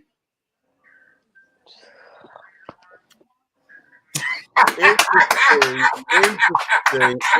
Timothy, we know him. He's the little No. This DJ Ruckus. Go ahead. No, honey, it's just very interesting, honey, because so you with Timothy. I was about to bring up Tiny Tim. Right. That's Tiny Tim. That's one of the ones you like right there. God damn it! Talk about at first. I was about to be like, now, damn it. Listen, and Red set that shit up, and he knew that when we was out to eat. Oh my God, he knew that shit, and I wanted to kick his ass so bad. Oh, I want to beat his ass so motherfucking bad. Baby, that was the best I was like, ever. We had fun at that brunch. Oh my God, why would you do this to me? Why? Knowing I got to sit here and now I got to be cute. We trying to conduct business. We went to we had a brunch celebration for the anniversary of Dish and Tea, right? And I invited this DJ that I brought into the circle that we used to do events with, right? DJ Tiny Tim. But this nigga is everything on the plate that nigga up there like. Everything. He a little bit shorter than the numbers he had. He a little bit shorter than those numbers you called out. But he's a little bit shorter, but he's perfect. He about 5'5". When he walked in the restaurant, I invited him to the brunch. So when he walked in the restaurant, this nigga looked at me. He said, "You motherfucker." Then they texting at the table. I said, yes, because I'm sitting up there. I'm in the hot seat, right? Because I'm like, now you know goddamn well this man is straight as fuck.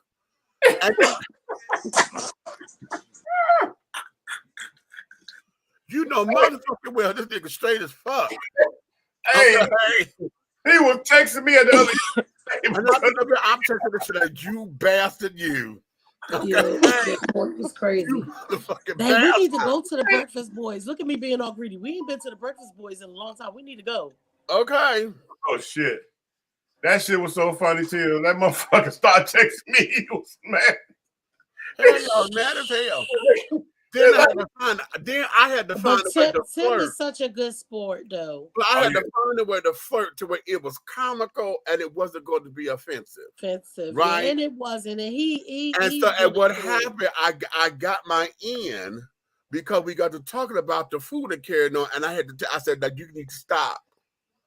You need your heterosexual self over there. Because you're heterosexual. And you need to cut it out now because see, I'm not gonna be responsible.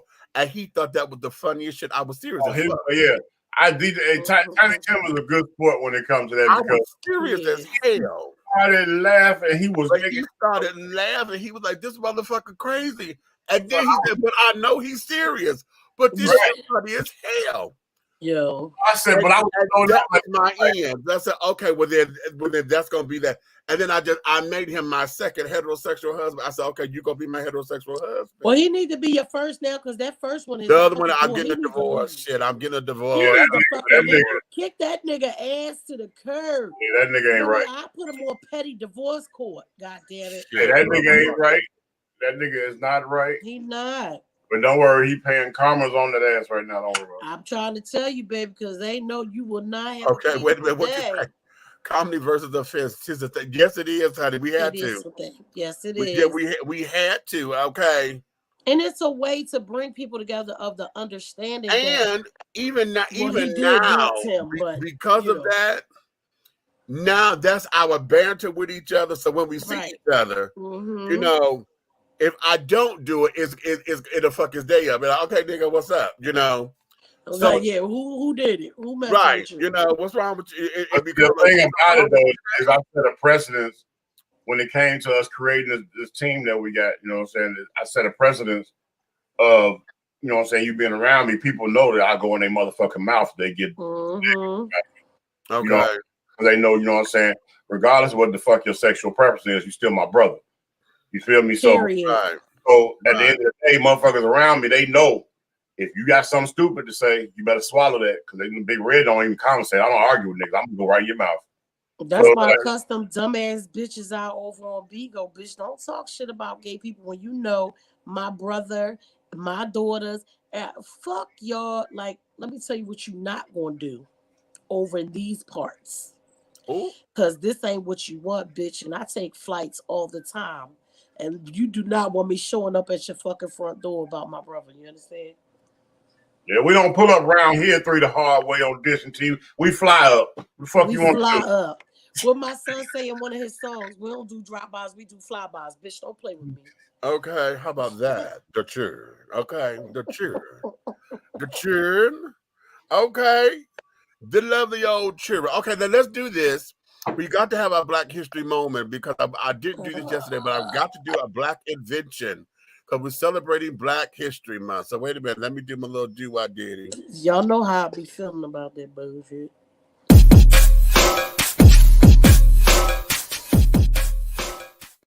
Brick at a time, one brick at a time. So this is what I want to do because I don't know how many of y'all know this, but our Black History fact for today is that on February 5th, 1884, Willis Johnson patented a device made up of a handle attached with a series of spring-like whisk wires used to help mix ingredients.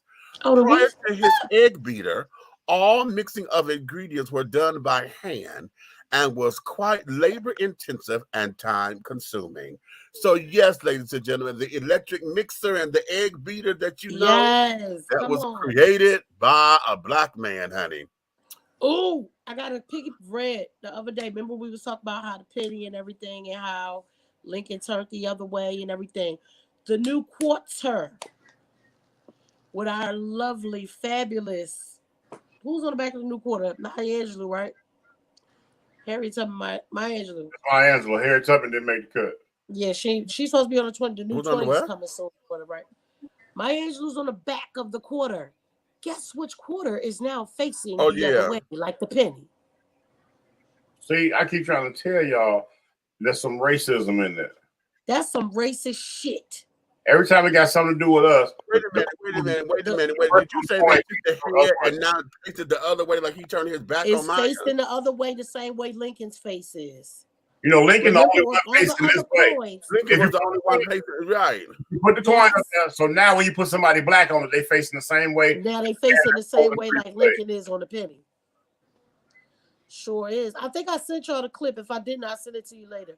You old hateful bitches. That's just as petty as Ain't they? Hey, that's Like, not- who the fuck was at the Mint and said this was okay? because the motherfuckers are racist, petty. It's petty. Everything they do, they think about. We like who sits up in the boardroom and think of this? Right.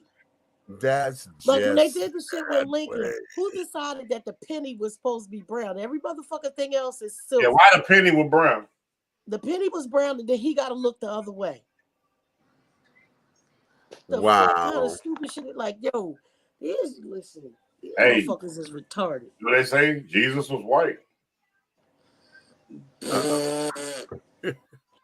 Don't listen.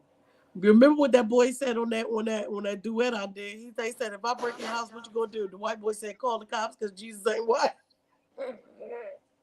Calling the cops, nigga. If you don't get your white ass out of here, stop playing with me. Okay. Oh, okay. You know what? That's where we were going. That's where we were going. Right when you said, get your white ass out of here. We had a discussion today, and we were talking about, racial epithets, right? And the one word that we was wondering about, because I never looked it up. Oh, yeah. Trying to find out where the hell peckerwood come from. I'm like, Did you why look the it hell up? did we start saying peckerwood? Did you ever get a chance to look it up? I did.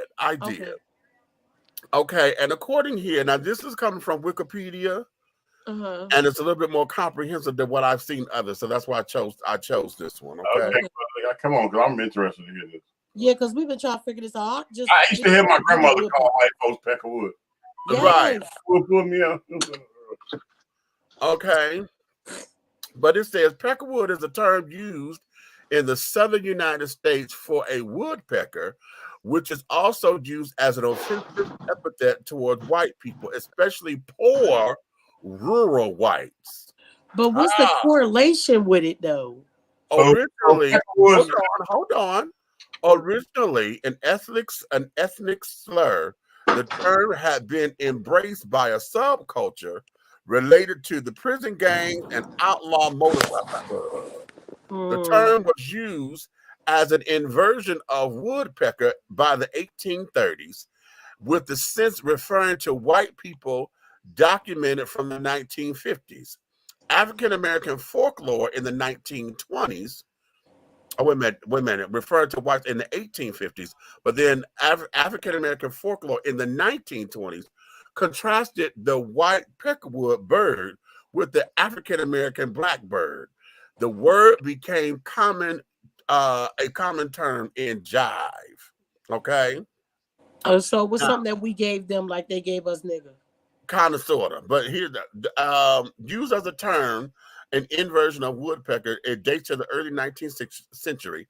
The Oxford English Dictionary traces the earliest printed use to an Alabama newspaper in 1935. Peckerwood was used in reference to white people by 1859. It often suggested a white person who was a rustic or poor.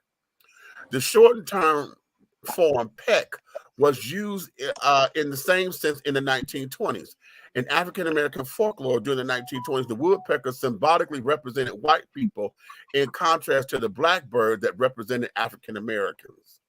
Oh, so basically back then they didn't have trailer parks, so that was trailer park trash before trailer park trash. Exactly. Okay. Exactly. Okay. Historically, the term peckerwood was commonly applied to white prisoners in general. The cemetery at the Leavenworth Penitentiary, officially known as Mount Hope, is informally known as Peckerwood Hill by prisoners and guards. In the latter half of the 20th century, the term narrowed to apply to a white subculture associated with street gangs and prison gangs, such as the Aryan Brotherhood. This subculture, also known as PW or PW, or collectively the Woodpile.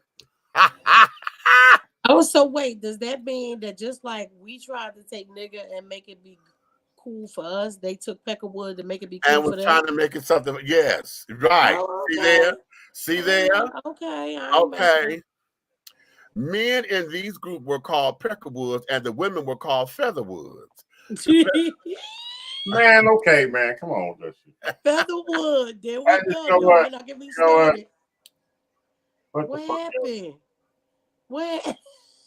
Like, nobody give a fuck about all that shit. Crackers are Yes, crackers. we do. We needed to know the origin and the history of the word.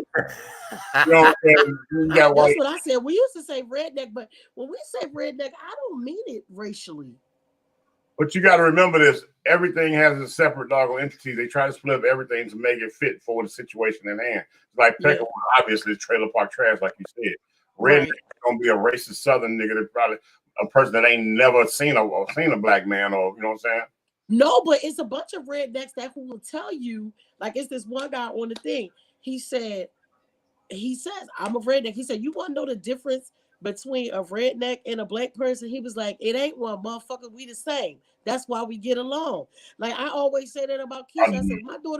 I said, if my daughter was white, she would be a redneck. I can see her with a big pickup truck drinking some fucking Tennessee whiskey. I swear to God, I don't know why, but that's what I think. Well, look. Oh my goodness, they have had a whole do-wah-diddy with this damn thing, Chad. What? Peckerwood? They done had an upset and everything. Oh. The Peckerwoods. They done had an upset. Man. Oh, I didn't know it got that deep. Damn. Well, yeah. Huh? Go ahead. He over the Peckerwoods. I'll tell you later. Much of the Peckerwood prison subculture had its beginnings in the desegregation of the United States prisons. Aryan Brotherhood had its beginnings in the San Quentin State Prison in 1964 as a response to the newly formed black prison gang, the Black Guerrilla Family.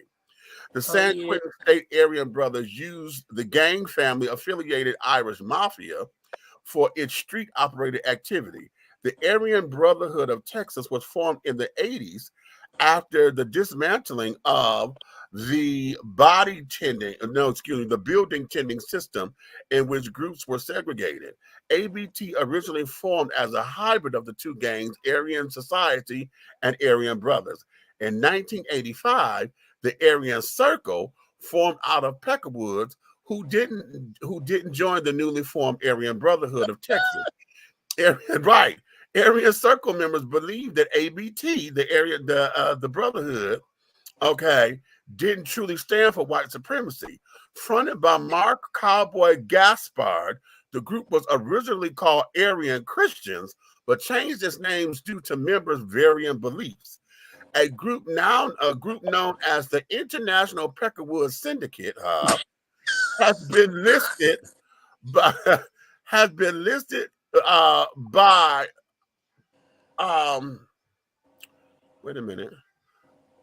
by the Oregon State Department of Justice as operating in Oregon prisons. According to the ADL, the group, also known as the Insane Peckerwood Syndicate, formed in 2005 and has a presence in Washington State.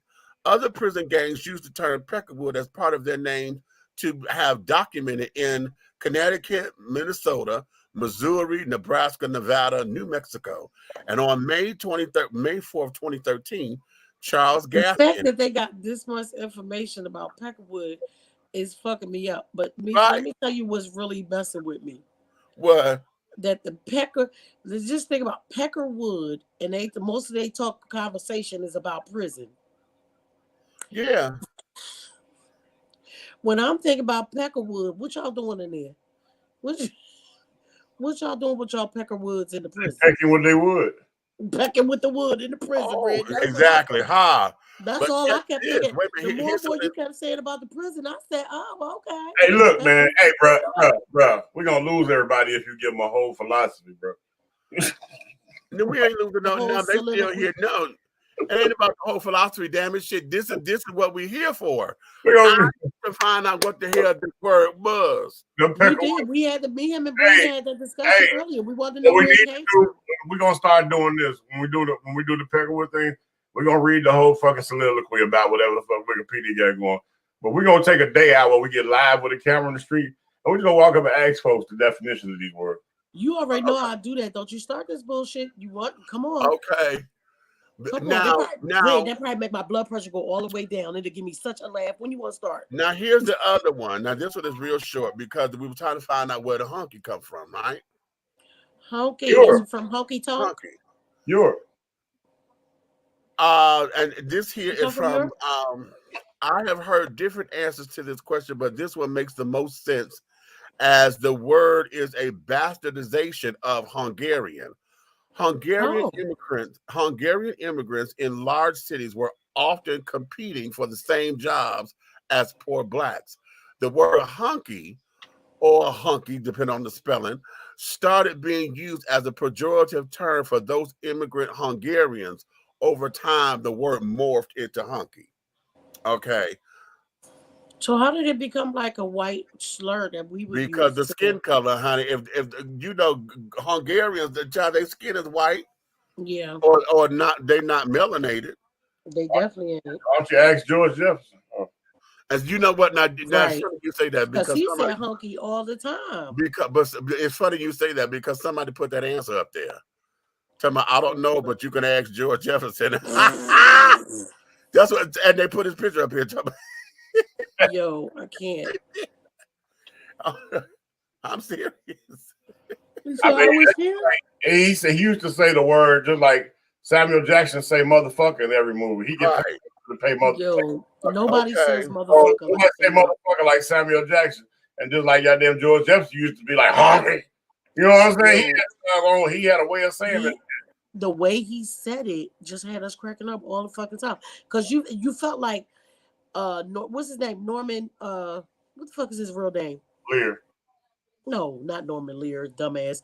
Just Norman Lear stole every goddamn thing that he made. George's real name, Sherman Hensley. It felt like every time he said hunky, like he meant that shit from the bottom of his motherfucking soul. Right. Like it felt like he was saying it, not George Jefferson. Right. The way he said that shit. Especially when he would be on Archie Bunker. Everybody has a trigger word in their life. I don't care who it is, where you come from, your nationality. Everybody got a trigger word, and the trigger word sometimes can be something utterly ignorant, or so it can be something vulgar. Like Tia, your trigger word is bitch. Okay. You know my you know what I'm saying, my trigger word is probably something like, most of the time with me, motherfucker, it's probably motherfucker, like it's probably bitch too. Like if another man, you know what I'm saying, derogatorily call me a motherfucking bitch or a bitch ass nigga, something like that. That's my trigger word. That let me know that after that, I'm gonna get close enough for you to feel good enough to touch me. Then I'm gonna knock your ass out. Like you gotta touch me. I don't let the words do it, but that's that word, because I just look at it like that. You know what I'm saying? And I could be wrong with Tia. It could be anything. I just know the last trigger word I know in the history of our lives, it was bitch, because she was just being disrespectful. Because I was going to say, I'm only going to take so many of those before. Well, I mean, Tia, let's say the girl said, you asked her nicely. I witnessed it. You said, I'm not going to be too many more bitches. And she said, well, bitch, whatever. And you was like, you was like, say bitch one more time. Bringing out all the old stuff. And she said, bitch, to have me ratchet. She said, bitch, one more time, as requested. And she got her ass beat up under a car. Oh, well. She asked her nicely at first. What the fuck? It was interesting. And she asked her in a kindly I only manner. remember saying like this. She did it anyway. She got what the fuck she asked for. She got an ass whooping and she went to jail. So it was shit. She'd be all right. Right. Because it'd be the disrespect in it. Like if I'm with my girlfriends and stuff like that, and we with the bitch, let me tell you what happened. Bitch, I know when that bitch go from bitch, let me tell you what happened. So then how many bitches? Oh, it's a lot. I mean, it's like bitch. I don't know who you think you're talking to. It's like to get you punched in your mouth. It's the like first one you just said to get you fucked up. It's like bitch. Oh yeah, girl, I seen it too. That nigga was fine. Okay. Yeah, but if you say it like this, Red, if you go, bitch. Okay. I'm about to tell you. I'm about to tell you. Right. And it's like, I'm trying to get a list of them. You ain't letting me know. All right, go ahead. Plus, like, you know, then you got the ones that Beach put out. You know what I'm saying? Like, hey, bitch. You know what I'm saying? Okay, then you got, you know, yeah, shit. There's a lot of. Oh, what about this one right here? Yeah, bitch, you like that? You like that? Now, see that one right there. I don't understand. You know, because if he called you, yeah, I don't like that in sex. I don't. You don't like me called bitch while I slap your leg? Pa, bitch, you take. You know what I'm saying? No, I don't. No, she's a romantic, honey. She's my sister, honey. She's one of the romantic girls, honey. I am romantic. Now, don't get it wrong. I do like to, you know, I like to get it popping. You like but to don't call me nothing like that. Okay. Huh? You saying you like to get fucked? I'm helping you out. Go ahead. Yeah, thank you for that. Thank you. Yeah, I love that. I love it. Just don't call me no bitch, don't do that. You don't like a bitch? Don't call me no bitch. Don't call me no hoe. Don't call me no whore. I don't like none of that. You telling me? Yeah, bitch. You know what I'm saying? Yeah, don't do that. It'll flip everything out. Like it'll fuck everything up. Damn, you sensitive. I am, but you know, look, the ones that be ready to fight all the time, I will fuck you up, but my feelings get hurt real easy. Don't play with me. Yeah, I've been around females who's like, yeah, bitch. She's like, yeah, motherfucker, choke me. I'm like, yeah, that's that bitch right there. I'll never forget her. You know what I'm saying? Yeah, I'm not saying I won't say that shit too. Just don't call me no bitch. Don't call me no bitch. Don't call me no whore. Don't call me no nothing. But it's not calling you a bitch. I don't care. It's summoning the bitch. You know I got shit. You know I got shit still. You know what I mean? No. Okay, you get out to the clipboard, man. That trigger's wrong, honey, for her, but that's all right because I understand the power of it, honey. Just like I had to learn the power of my titties, child. Yes. Yes. Welcome, Tia. Welcome. This is what yes, baby. When I learned the power of these motherfuckers here, god damn it, it was on. It was on. I'm not going to be so self-conscious. I love the rough talk and stuff like that, but I don't like being called out my name, really. Yes, God. Yes, God. Yes, God. We got company, people. You invited her, so she ain't company, we talking about dating strippers, bitch. You talking about we got company? Listen, I was about to say he invited her, so she ain't company no more. She been here longer than 10 minutes, motherfucker. She ain't company no damn more. Now the whole she thing is right here with us. This is what sent me to damn therapy, honey. When I was 14. Your titties? Yes. What? Yeah, because when they started growing, I was like, boys don't have titties. What the fuck is this? You know, and that's what sent me to therapy. And like I said, when I was in high school, I was 14. And it was the high school guidance counselor, Miss Webster, Doris Webster. I'm in there and I told her, she said, what the?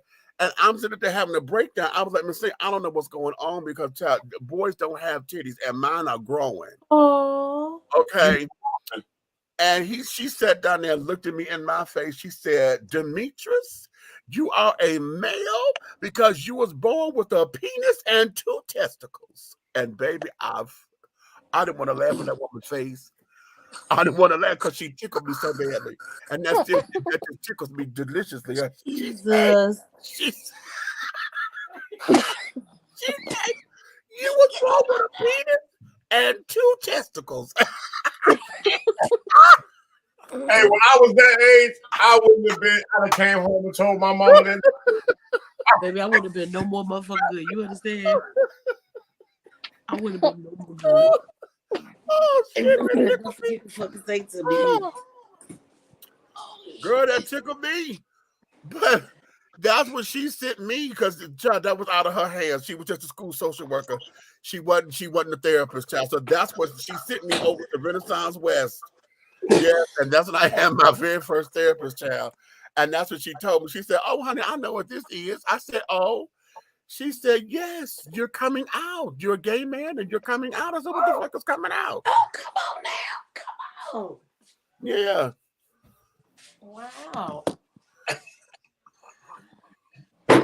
You are a man. You have a penis and 2 testicles. Because I had a penis and 2 testicles, bitch. When I tell you, I a boy, Damon. We is born. We is born. Okay. Wait a minute. What'd you say? She said, "Stay tuned. Stay focused on the real." Child,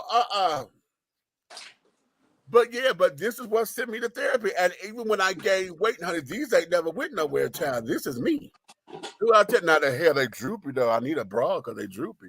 Yo, But control. I swear they need to make a bra for men, honey. They really do. They They really should. do. If they They make won't. undergarments for men, but They they make won't like the because garments if for they, men, so men why ain't gonna not? wear no damn bra. You can barely get them to wear a fucking a wife beat. I can't stand that term, but Me you neither, know but that I'm gonna came say from it white because that's people, what not they from know it us. is. Y'all They do know barely that, want to right? wear beaters. You do know that came from the white people, not from us. Yes, I know. That came from white police officers. It came from when they would go. Every time they had like a call that would basically be like in the white hood or the trailer park or whatever with the domestic violence thing. Yeah. Every time they arrested one of them white people beating up on their wives and girlfriends, they always had one of them on. Yeah. I still call them tops. I ain't never changed. But for the men that wear the ones that wear like the men garments, they could possibly put it into that. Listen, we have a lot of men now who are very top heavy. Right. These days, okay? There's a lot of men out here, honey, who got more titty than women. Okay. Okay? And I love it. But oh Lord. Nigga. But get your brother, Nikki. The whole idea of it is that the whole idea of it is that the art, just the psychology behind that. Oh, excuse me. A man ain't gonna do because he don't know nothing about trying to support all this, and especially now if they came up with a cute name for it and it doesn't have the hooks or whatever, you know, but it did the same. It acted like a bra, and they call it like a pec something, you know, to build your pecs up or whatever. They have to get creative with it in order for it to have it. Hey, let's sit down and create one. We can call it the man. Might as well. Come on. Man lift. The man lift. Pec pusher.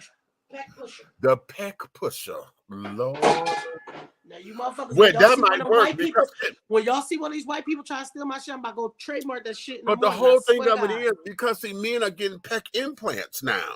Right. You know, they getting pectoral implants so that they could look bigger and carry on. They need some type of what they call that goddamn thing when the women get the surgery.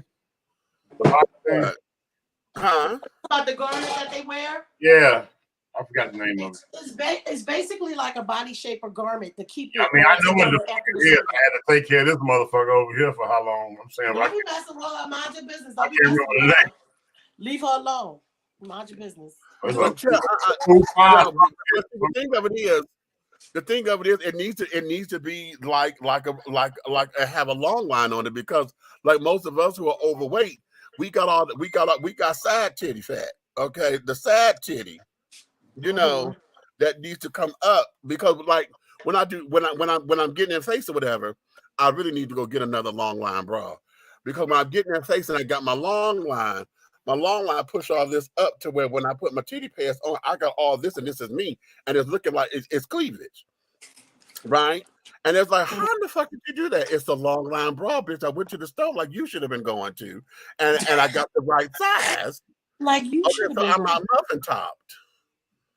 You know, because I can't stand girls who are muffin top because they think that that's cute, and a lot of it is because they're ignorant because they don't know that they're supposed to have a bigger cup size. They got all this top and cleavage is two different things, and ladies, I need y'all to understand that shit. Your titties sticking up over the top of your bra is not cleavage. Pushing your titties up gives you the cleavage. Right. In the right size bra. In the right size bra. This is very They have nipples and shit looking all deformed because the bra done cut it off. Like that. You got a fucking deformity. Talking about the little half moon. Yeah. Yeah, I've seen that a few times. I thought maybe they did it on purpose. No, a lot of it because they do do it on purpose because they don't know where shit it done made an indention. That shit really don't be bothering me because I ain't never been no breast man, so I don't care about that shit. Okay. You know what I'm saying? You know what I'm saying? All them motherfucking titties, like, I got a motherfucking goddamn. I got them go to tearing your ass up like I'm stuffing a fucking turkey, but I got to keep moving your titties out of the way so you don't die. Child, that's the part of the fun. I was getting ready to say, hold on there.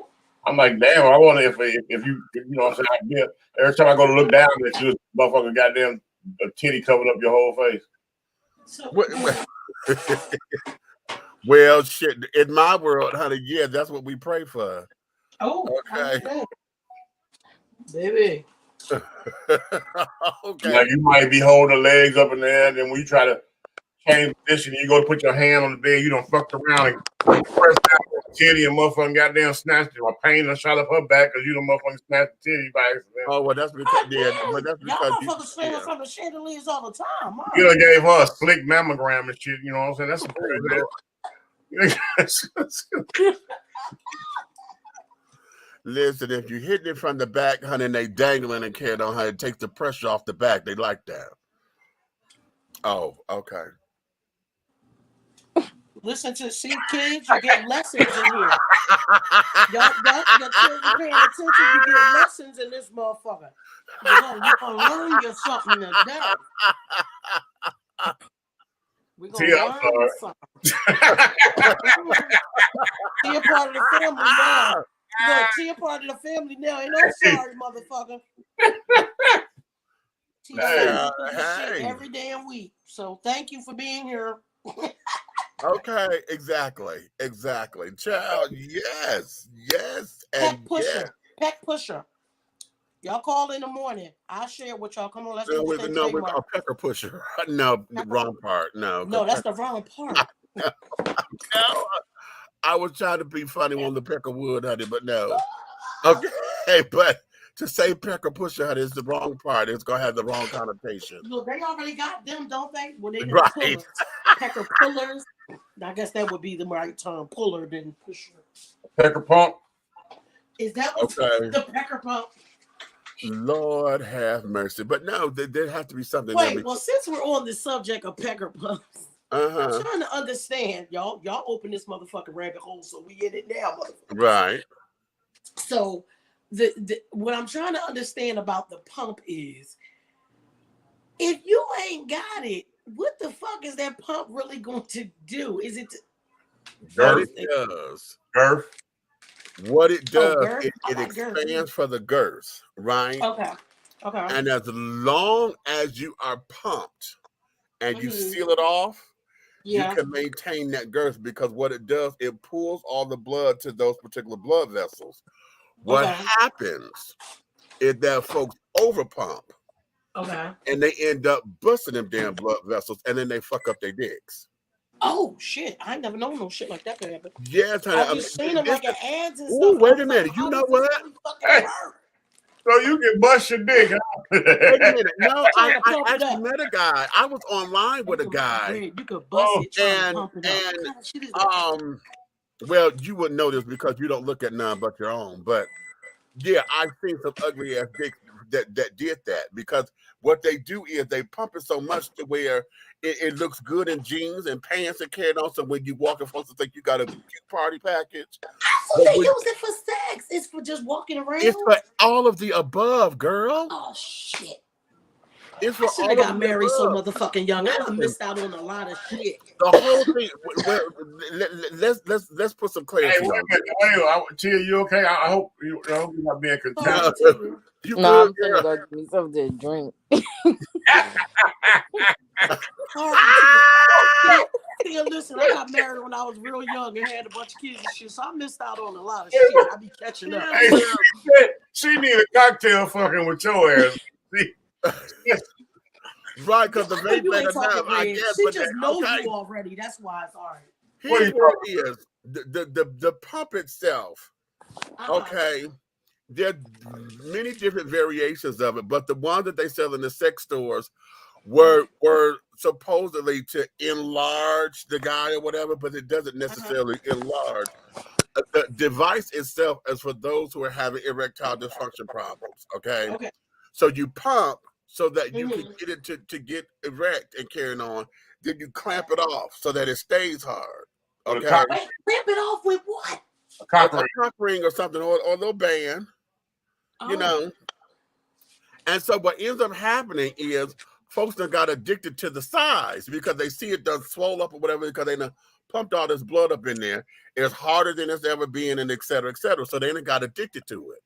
Okay, so they constantly pumping. Well, as they pump, the blood vessels are only going to do so much. And if you overwork them, then they will bust. And so now you may have this big old fat ass contraption or this little piece of flesh, but it won't do anything else. So a lot of guys will sit down there and they will pump, and then because they get ready to go out, so they trying to go out to go home or whatever. So they want their junk to look like something in some jeans. A lot of white boys do this, but black guys are into it too. So they want their shit to look good in jeans, but then when they do the reveal and the unveil, that's an ugly ass dick. Don't nobody want to do nothing with that motherfucker. Oh my God! Looking like something like something that the Swamp Thing done had or something. It looks ridiculous. It is nasty. It is not cute. Nowhere near it. No. Oh. So what you're saying is, like, you know, I'm a straight man, so I had to ask you this because you're a gay man. So what you're saying is, you go into an encounter, right? Yeah. And he got this trunk or treat going on in his jeans or whatever he's wearing that particular day, and he's like, yeah. Okay, did you just call it a trunk or treat? Yeah. So you got to get this motherfucker back to the room or whatever, and then when you get there, he pull it out, and because it looked like chewed up bubble gum or like steak meat or something like that, right? So no longer are you going to partake. Yeah, like put it in your mouth. Yeah, like, you know what I'm saying. You're not gonna do that anymore. Well, does it even work after that? Most of the time, once it becomes damaged or whatever, that damn thing ain't gonna do nothing but just look good in jeans. Oh my God! Oh wow, it becomes a prop. It's a prop. Nigga, you could have just used a sock. Everything me said about penis pumps is correct. I have tried to dissuade guys from buying them at the sex shop I work for for the very reason me said. If you don't know what you're doing, you could do permanent damage. Yeah. What up, nigga? So you're out there trying to look good and bust a blood vessel, and now your shit don't even work no more. If y'all don't sit y'all dumbasses down. Well, a lot of times, see a lot of that is that's societal pressures are carrying on because everybody wants to go with big is better. Not necessarily so, because see, I know plenty of big dick motherfuckers that don't know what the hell to do. That don't know what to do with it. Now I know I got a lot of female friends over the years that have explained that to me. Like they you know, they tell me their business like I'm one of the girls. They're like, yo, this nigga goddamn pulled all this shit out. And it was like watching paint dry. This nigga can't do nothing. You just want to be trying to jab up in somebody. Well, no, because what it is it's just like, and okay, hell of a comparison, but it's just like if you've ever gone to a drag show and you see these most beautiful sisters up there, honey, and they look good, they gowns and shit or whatever, but they have no talent. They just stand there because they want the dress to do all the work. Yeah. And they expect for you to pay them because they look good. Bitch, you're supposed to. You doing the presentation. Work the number. It's the same thing. That's going home with just has happened to me 2 or 3 times in my life. And I was like, oh my God, this is ridiculous. But you go home and you got this super bad Beyonce or super bad stripper, built 6-pack ass, sitting up. I mean, and you get up in there and you might as well motherfucking mouth fucking log in the backyard somewhere. The bitch. Now, see, that don't make no sense to me, because if she was a dancer or a stripper or something, bitch, you been popping your ass all night. Now, what's wrong? She might be tired by that. No, she can't fuck. No, it's an illusion. It's all an illusion. You know, big dick guys, honey, those who are blessed and carrying on, especially those that see coming from my world.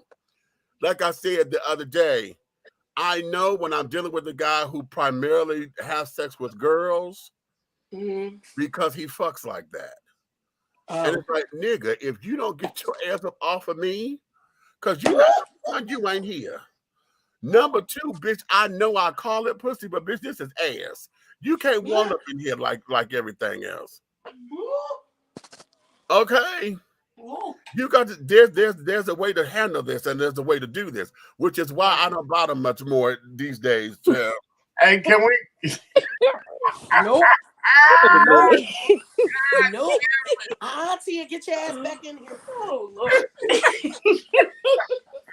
I'm only on my avatar due to health reasons. You put your ass right on back in there, Tia. Let's go. You ain't got no doctors, no. Get your ass back in here. Oh shit. Oh shit. Always a fun time, honey. Oh, my brother. What was that comment somebody put up about our show being better than something?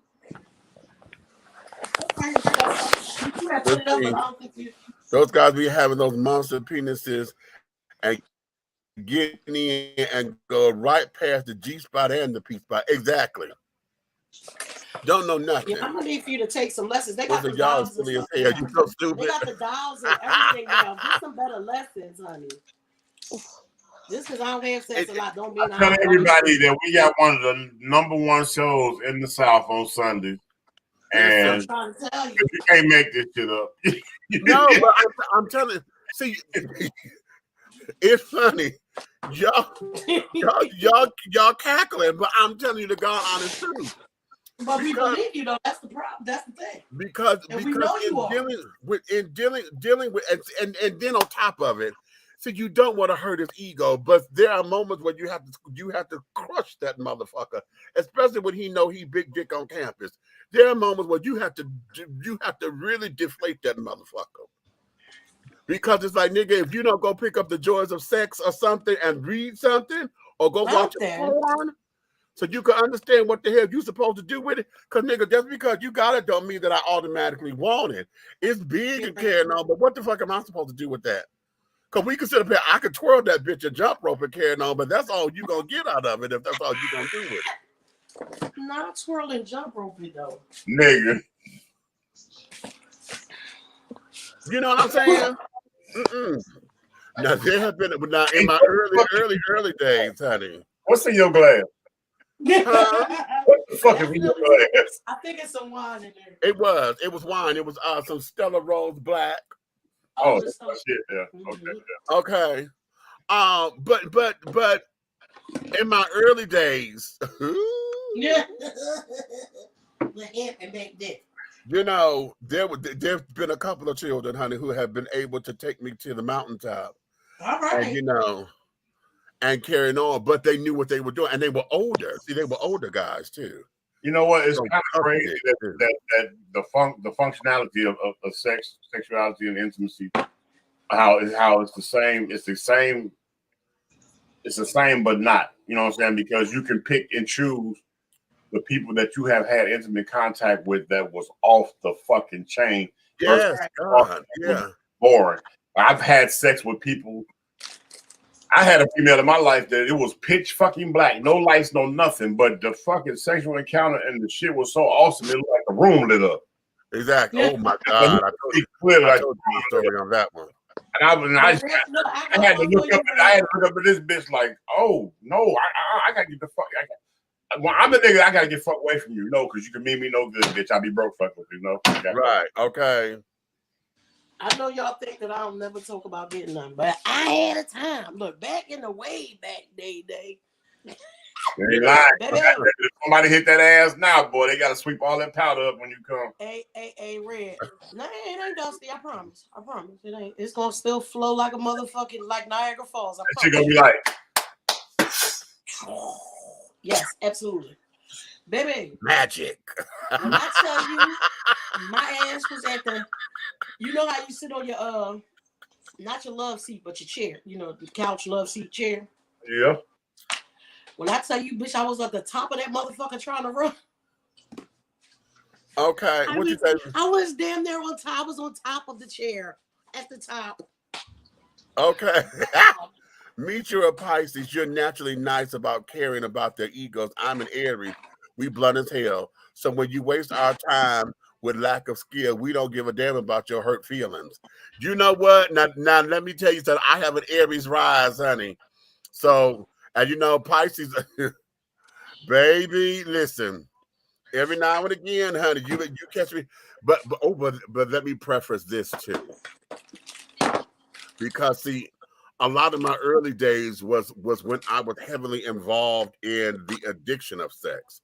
So a lot of times when I was out chasing and carrying on and out in my shit, yeah, I was very blunt, because if I just wasted my motherfucking time and I chose you over this motherfucker over here and you fucked up, oh my God. It ain't nothing nice. I know. I think I told y'all this story before.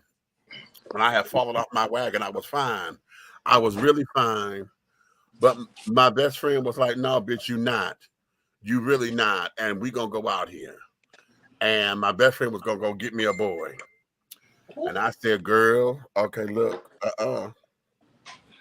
I said, we're not gonna do this. I'm fine. So he was gonna get you a boy. He was gonna pick up a boy off the street. Go buy me a boy. A hooker. Like DoorDash. He gonna buy him a boy. He was gonna buy me a boy. Like DoorDash, right? Basically. Yep. Okay. And so I kept telling him, I said, no, I'm fine, baby, I'm fine. You said, no, bitch, you're not. He said, you're so not fine to where I can't sleep because your sexual prowess is so high, it's disturbing me. I can't sleep. So why they ain't fuck you? That's my bestie. He was putting it in I there. said, okay. So we left. And so now, after I realized what we were doing, and I was actually out here, I'm walking, and usually Yubi walks faster than me, but I was so caught up into the shit to where I was like, fuck it, let's go do this. So I'm leaving him like 2 blocks behind, and I'm like, bitch, where the fuck you at? You say you want to, this is what you want to see? Bring your monkey ass. Okay? So now, You're like, bitch, where you going? I said, bitch, you said you want to see this. You trying to get this boy, bring your motherfucking ass. So we walking, and we got downtown. Oh my God, it came across this one boy. Damn, and I should have gone with him. I really should have gone with him. Okay. And I know he was working, and he was legitimately working, right? And I was like, hey baby, what's up?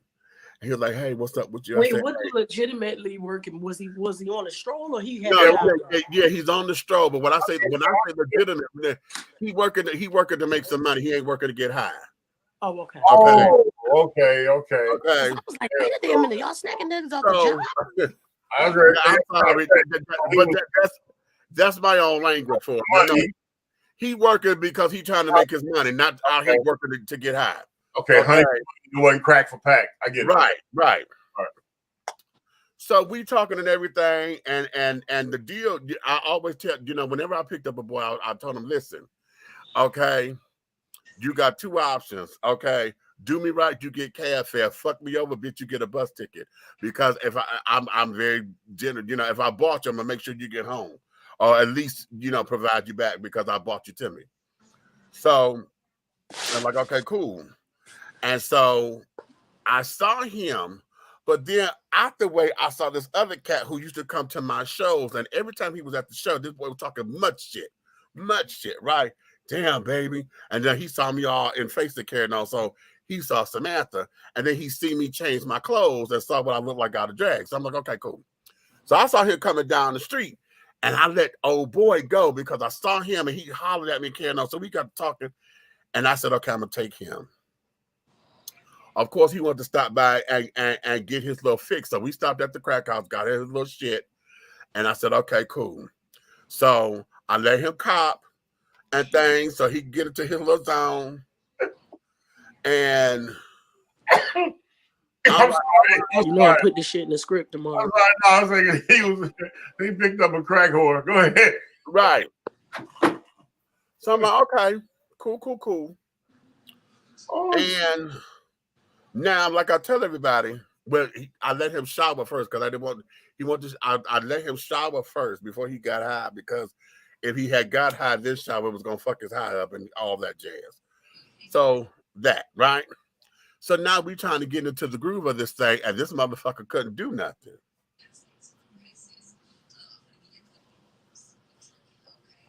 Okay. Okay. And I'm like, okay. But like I said, you fuck up, you getting a bus ticket, right? Wait, y'all did. You went through all of that? So I'm like, okay, so I'm going, and I told him that, so I'll go get him a bus ticket. Well, this motherfucker swings out his motherfucking mouth that it was my fault. Then he came back and said, no, you said you're going to give me cab fare. Oh, he got demanding? Wait a minute. All I saw was the Chinese flag. Okay? Because we had white concrete walls in our basement, and all I saw was that big old red dot in the middle. Oh. And I swear to you, everything in me was about to put his head through that wall. Okay? So at this point, my bestie, you was angry pussy. My shut up, fool. My bestie said, he said, oh my, and I really need for him to tell me that look, because he said, bitch, I have never seen you like that. He said, okay, so that's because he said this was in the part of when you were still. Yeah. Okay. He said, dude, I'm telling you, you need to leave. And the boy got to bumping his motherfucking gums. He said, no, fuck that. He said he was going to give me cab fare. I said, motherfucker, what? And I went like this, and Yubi grabbed him and threw him out the door. Okay? He threw him out the door, and now I'm pacing. I'm pacing the floor. I'm pacing the floor because I was like, Jesus. Okay, wait a minute. No, I'm good. Jesus, I'm good. I'm good. I said, I'm good. I said, I'm good. I said, I'm good. I said, I'm good, Lord. I said, I'm good. I stripped. I took all of my clothes off so I wouldn't go back outside. I said, no, I'm good. I'm good. I'm good. I'm good. I'm good. I'm good. I'm good. I'm good. You an aggressive piece of pussy. Shut up. Well, no, because you got to think about this. If he was still in midst of the addiction, think of like a crackhead or a heroin addict that thought they was about to get their shit and then they didn't. You be set up there. Oh, okay. That's where he is, right, Beach? Is that what you said? Because that's where your mind went, right? All right. Yeah, because I see now I didn't get my fix. Right. Basically. Yeah, see the difference. Okay. The difference between your rainbow world and mine is oh, okay, bitch. What, you ain't sucking no dick? No, you ain't fucking tonight? Oh, okay. Well, all right. Don't worry about it, bitch. All right, I'm getting dressed. Everything. What you doing? Oh, I was just finna go for a ride. Right.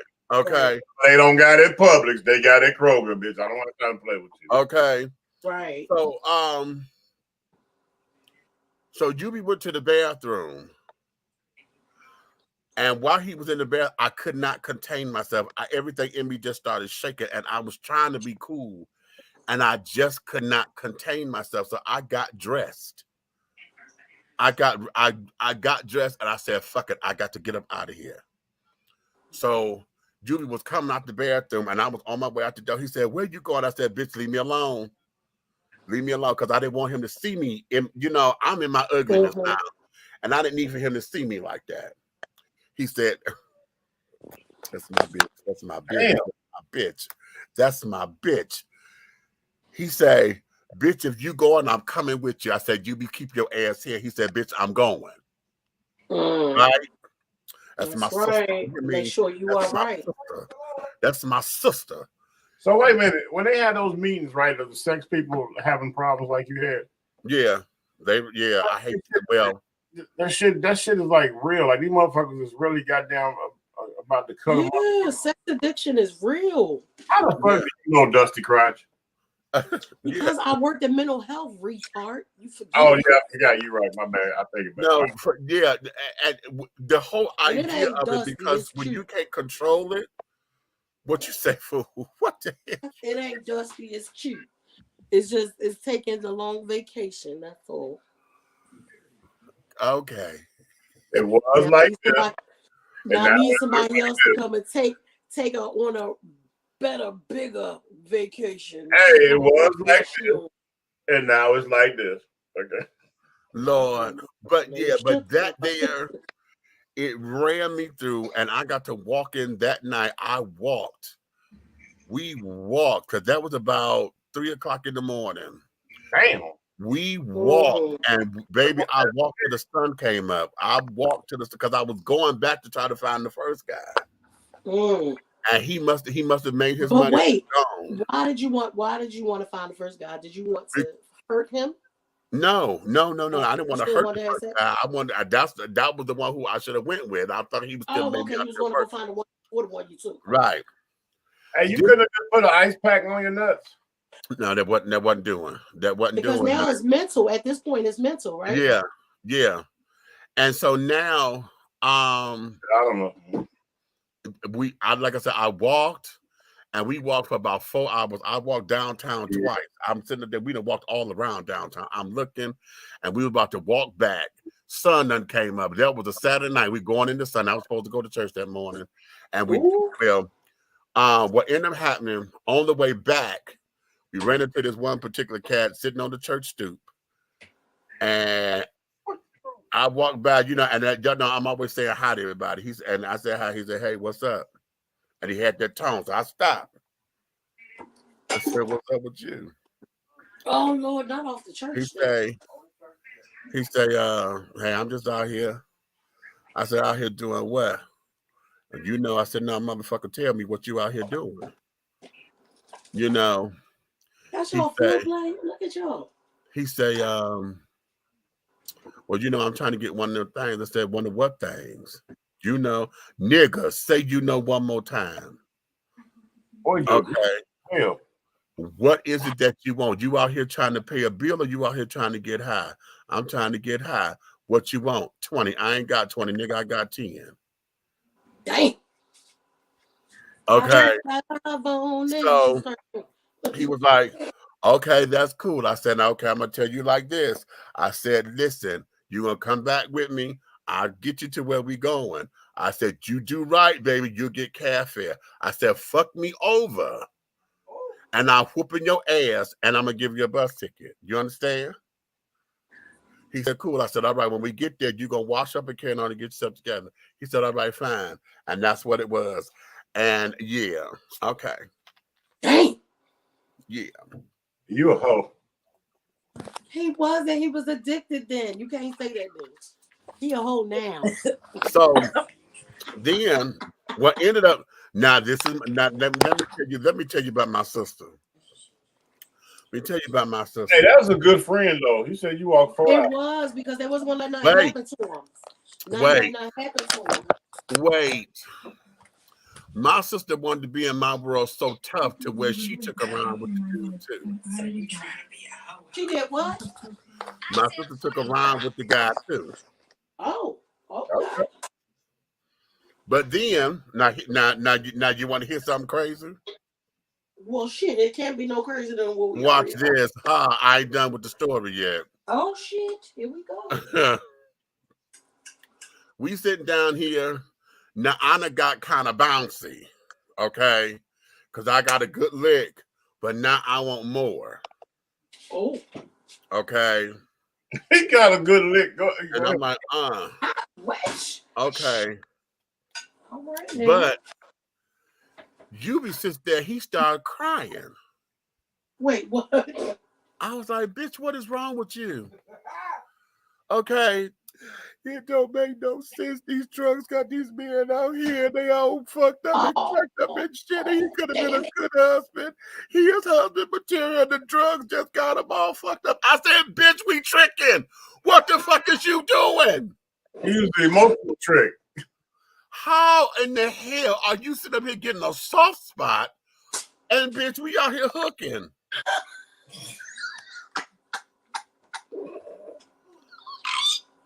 Okay. Because it was Sunday morning, y'all got that motherfucker off the church step. That's why. Okay. So then, wait. This done became a whole intervention now, because now the dude sitting, he done set up here. and spilled out his whole story, how he done got addicted and shit. So now we done became prayer warriors, and now we praying for the guy.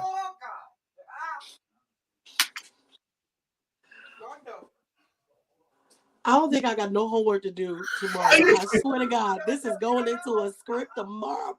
You hear me? Wait a minute. Here, and it done became Wait. How okay. Don't put your hands up like that. Put your hands down. Put your hands down because it looked like. So I'm like, wait a minute. And it got real, so much so to where he ended up going to rehab because he asked us to hold his stuff. And he never came back for it. He went to rehab. Wow, look, you done saved the soul. He went to rehab. He done took yours. And after that, after he left and carried on, because it was a real spiritual moment, right? Because we had breakthrough. So when he left, I got showered. I got showered, and we both got showered and carried on, and we ended up going to church. Because we still had to go. We were in the choir. Y'all was in the. We were in the choir, so we had to go because we had to sing that morning. It did not hit me till when I got to the bus stop that I had fallen off my wagon. It didn't hit me until I'm standing at the bus stop on the way to church. And I said, damn, I just fell off my wagon because at that time I was 6 years clean. And I was like, shit, I got to start over. And that kind of broke me a little bit, right? So when I got to the church, we in the choir loft or whatever, and I just asked for prayer, and I told everybody I just fell off my wagon. And it became a whole big old thing there at the church. And it's like, okay, cute. But then, like I said, Mr. ended up going to rehab. I ran into him at an HIV convention because that's what I was working for the organization. And he was a speaker at the thing. Wow. And I was like, get up out of here. And so he was like, hey, how you doing? And we had wonderful words, but I told him then, I said, sweetheart, I said, I don't want you to take this the wrong way. I said, but I'm a part of your past. I said, you on a good road right now. And what we shared was you being in your ugliness. I said, I need for you to keep moving forward. I hear that. Let me be in the past here. Come on, Pastor. But so that was that. He ended up falling off his wagon like a year or two later because when the next time that I saw him, he was back out he was panhandling socks and shit, and it broke my heart. He didn't remember who I was, and that was kind of good because I didn't have the strength to try to do all that again.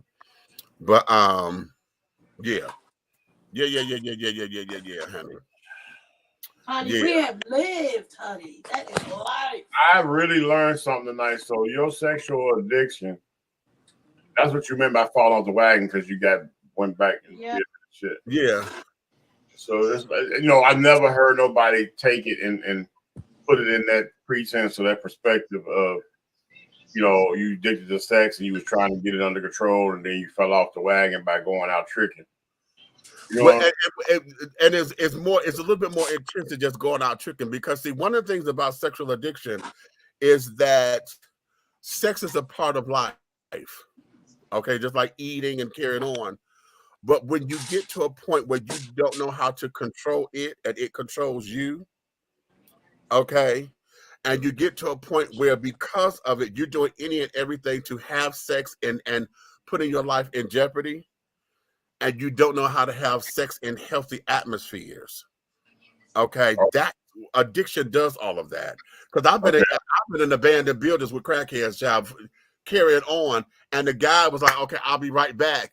But I was so stuck waiting on him to come back. I'm in a fucking abandoned building. This motherfucker left me standing there, and then I'm scared to leave because I didn't want nobody to see me come out the building.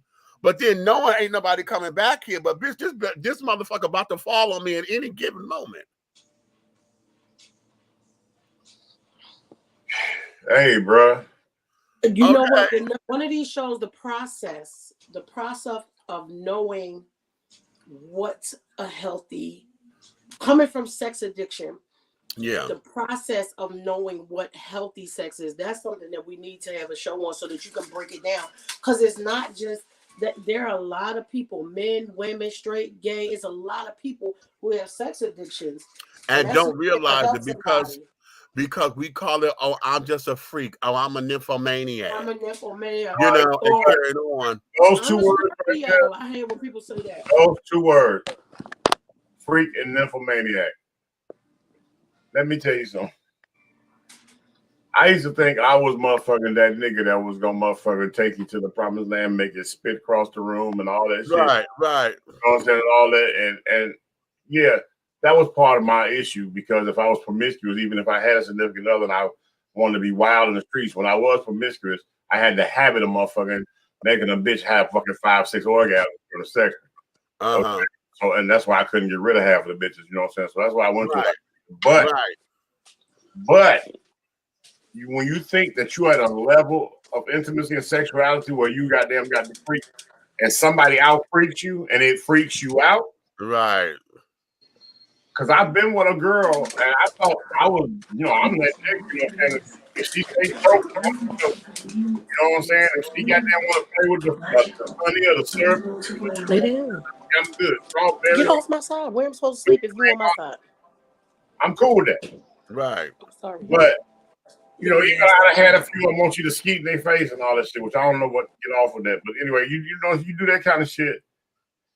But when I had one want to meet your dog on stand up and motherfucking she did her thing and just release all on top of her because she wanted vast in it. Right. Cool. That's something you got going on with yourself that make you nuts or whatever. But when this particular person was rubbing the shit all on her body and reached up and went to touch me, I almost knocked that bitch teeth on the watch pocket because some shit I just don't play. So you know what? Now a lot of times there are some folks who they are addicted to the power of it, because I know for me, it wasn't the sex, because most of the time it's not that you're addicted to the sex, it's what's in it. A lot of times it's the validation, it's the power, it's the prestige, because it became power for me because I've never been one of the beautiful ones. Okay. So when I started to be able to pull children, I'm telling you, the day that I have folks fight. I don't like when you say that. I don't like when you say that. When you compare yourself and say, I wasn't one of the beautiful ones and stuff like that. And you know what I mean by that. You may I know not what know. you mean, but you know it hurts my feelings when you say I know, but at the same time, that's the barometer that we had, because all the beautiful children, whether they were body beautiful, snatched for the gods or whatever, I wasn't the one that was drop dead gorgeous that everybody. I wasn't a Shamar Moore or Morris Chestnut, you know, where you look at them and they say, damn, I wasn't one of those. From your professional opinion, I'm gonna say from your professional opinion, based on the experience you have in that situation, would you consider what I went through earlier in my life as an addiction, when I used to have this major doggone issue? I had to have the baddest bitch in the room, in the party, or whatever. I had, you know, it was like, it wasn't a random, like, I don't fuck ugly bitches. I want to fuck the baddest bitch in the room. You know what I'm saying? Every nigga in there salivating and buying her drinks and everything. And I'm going, that's cool, but I'm trying to tear that back out. You know, the one that everybody want to get, it was like that. Yeah. And I would get her by any means necessary. I end up getting her. I think what it is that I won't necessarily say it was a sexual addiction, but I'm going to put up under that category loosely. Because what it sounded like to me is your thing was the power of it, because you became the kingpin, and especially with everything that you were doing, you were Big Red, honey. Everybody know Big Red, so you had to have the finest of it all, because that's what you set your life up to be. Yeah. So if you did not have that for everybody to oogle you, See that's all that's that kingpin status, honey. Everything had to be. Everybody had to oogle you, but you were cultivated that way because everybody. Hell, you told us all the time. Your aunts and them made sure that you had the best in the clothes. You were driving the best. You know who your father was. You your father's child. Yeah. So there was no half stepping. You were groomed for that. I just wonder what it was because I literally would turn down some probably some awesome spirited women because they didn't make the cut on the beauty bar. You know what I'm saying? Yeah. Yeah. I was going to say about all of that, the being young part. And superficial. A lot of that's being young and superficial, honey. So in addition to that, you were groomed for it. I want to tell you what that did on the other side of it. If any of those women ever knew that that's what it was for you, because I had asshole number one tell me I made it my business to be with you, marry you, have kids with you because everybody else wanted you and nobody else was gonna have it. Kind of straight as that to tell me you could have cut that bullshit to your mama. But it was like, it made me feel like, so, nigga, that wasn't love. Like, it wasn't the love that I was feeling for you. It was, I'm going to beat everybody else. Well, Tia said something earlier on her show that made sense because I've always felt this way. What the fuck you want with somebody that don't nobody else want? Hey. But they still might have something amazing. You just don't know. No, I'm saying I would rather be with a woman than motherfuckers. Everybody else is motherfucking goddamn looking at her trying to holler at. If you're not trying to holler at or slick trying to talk to what I got, then I need to return my package to the store. Well, I don't know. But you know what? Oftentimes, we all say that, but there are those moments, honey, where you know you want to have the exclusivity. You want the odd pieces, the odd, collecting odd shoes, odd jewelry, and things of that nature, so that you could be different from everybody else. At the same time, in the back of our mind, we want the odd pieces because we know that they're odd. Nobody else is going to go for them. But once I put this shit together, honey, when they see it on me, it's going to become the I was going to say, Red, remember that time when you said the girl y'all used to hang with, you looked at her like a little bro, like a little sis, little whatever. Then that one time you went home and she came out in that motherfucking dress, almost knocked you off your damn feet. Okay. So you might miss it just because they ain't showing it. Don't mean it ain't there. Exactly. You lock up the door. Yeah. Yes. So that be that. But listen, we've been up here for 3 hours. Oh my God! It's so gone an hour ago. Look, and Lily don't woke back up. Okay, we've been supposed to be gone an hour ago, but this done got real. I don't know what it is. Welcome to you. Welcome. You know what though? This is me. Matter of fact, the next days you have off during the day. Yeah. It's time to get to that doggone that payola shit. We're gonna monetize the situations when we're doing after dark shows. It's time to make some money. Okay. I should put some clips up over on TikTok because my page is monetized over there. Well, let's put some clips up. Let's put it out. Because I got, what I'm saying, my Big Red Fella TV is starting to get up there now with the show. So okay. So guess what, Nick? I need probably about 35 more that I can go live. So Atlanta High Radio. All right, well, I'm gonna do what I did to my little brother Mark to you. Just take one of these little funny joints or whatever. I'ma stitch it and be like, go follow my brother. Like, do one of them ones when you dressed and sharp and shit, because that's what I did to Mark.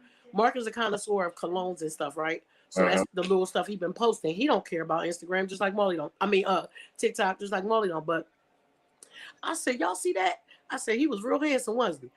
I said, that's my real life baby brother. He got to get his ass the fuck off of here because I be on here thinking I'm cute. And everybody, and then I was like, no, seriously, go follow my little brother. He had no followers. That was just like 2 days ago, and 43 people went down my timeline and said, just follow them. So well, I just need like that. Once I go, because I got stuff set up where my DJs are gonna be doing live sets on TikTok. Yeah, and that's gonna definitely Okay. bring in the people. As soon as you get that, yeah, we get your numbers up to let so you can go live. People love them live sets at night because I know sometimes if I'm scrolling, I'll stop by, especially when I see the old heads. Right, you know what I'm saying? I'm doing a lot of stuff. Like I got Chicago house, old school music. Yeah. You know what I'm saying? I got tributes to the greats. I got all kind of mixes and stuff that they'll be doing. You know what I'm saying? And time to time they'll be live. And then I got a show. Meech, if you could do some, both of y'all do some little skits. Well, Meech, do big Meech moments that are not longer than 3 minutes. Red, for you because you be funny. Do the shit that's under a minute. Because anything over a minute can't nobody duet with you. Mm-hmm. If the clip is over 60 seconds, they can't duet or stitch, I don't think either. So okay. Meech, your stuff, I think your following will come because they want to hear everything you gotta say, especially when you do the hotel etiquette shit. And Red, you just get to something that's real funny and keep it less than a damn minute. And then we'll get them up. And then I keep on forgetting. Didn't I send you the times? You did, but I can speak to them. All right, I gotta because they be changing, so I'm gonna get them again and I send them to you. Because Corey sent me the last ones. That was a few weeks ago. They probably changed since then. Let's get it cracking. And again, Sister Tia, I am happy that you showed up tonight. Thank you for coming. Look, I'm just a waving like people can see me. Tia, I'm waving. Thank you for having me. You know what I'm saying? Thank you for sharing your story with us. We do this every Sunday. Say what I said Sunday. So yep, that's it, baby. And as you can see, honey, okay. It takes a mind of its own. Lord knows I ain't know we was going there. Y'all send me the link, send me the thing so we can make sure we follow her to be on come and support her when she on. Somebody indicated. Just know that we go on at 9 o'clock on Friday, Saturdays, and Sundays. So if you come on indicator just at that time, we're gonna have to look. We're gonna have to come back and look. Okay. Somebody indicator what? Just bought 3 bundles in the frontal. All right. I hear that. How many inches? Look at me being newsy. How many inches? Wait, do we got bundles on deck or do we gotta wait? I got some on deck, or you can order them directly to your door. And I ordered directly from your goddamn door. I want to pick it up from there. And I got yeah, you can come over here because I got 12A and I got some 10A over here. So I got the red band and the blue band, and I got mink lashes as well. Matter of fact, I just got an order today for 200 mink lashes for some bougie place in Lenox Mall. So I hear that. All right. Love. So wait, but you got blind over there? What? You got blind over there? Yeah, no, you got to order that directly to your door. I don't keep that shit in stock. Yeah. Then that mean I gotta get it dyed. Can y'all order me some damn silver shit? We got 12A blonde right there on the website. It'll be right to your door. It's still gonna have to be blonde. You know I'm not wearing no fucking blonde hair. I need blonde hair to turn it to the white hair and the purple hair. Well, just all you do is why don't you just order the blonde and use the coupons that I have on the website, and then when you get it, bring it over here, and we'll go ahead and tighten it up. You know, we color the hair right here at the house. Thank you. Save me a damn trouble of doing it because I don't feel like it. Hey, I'm just letting you know. Well, I hate to do that shit.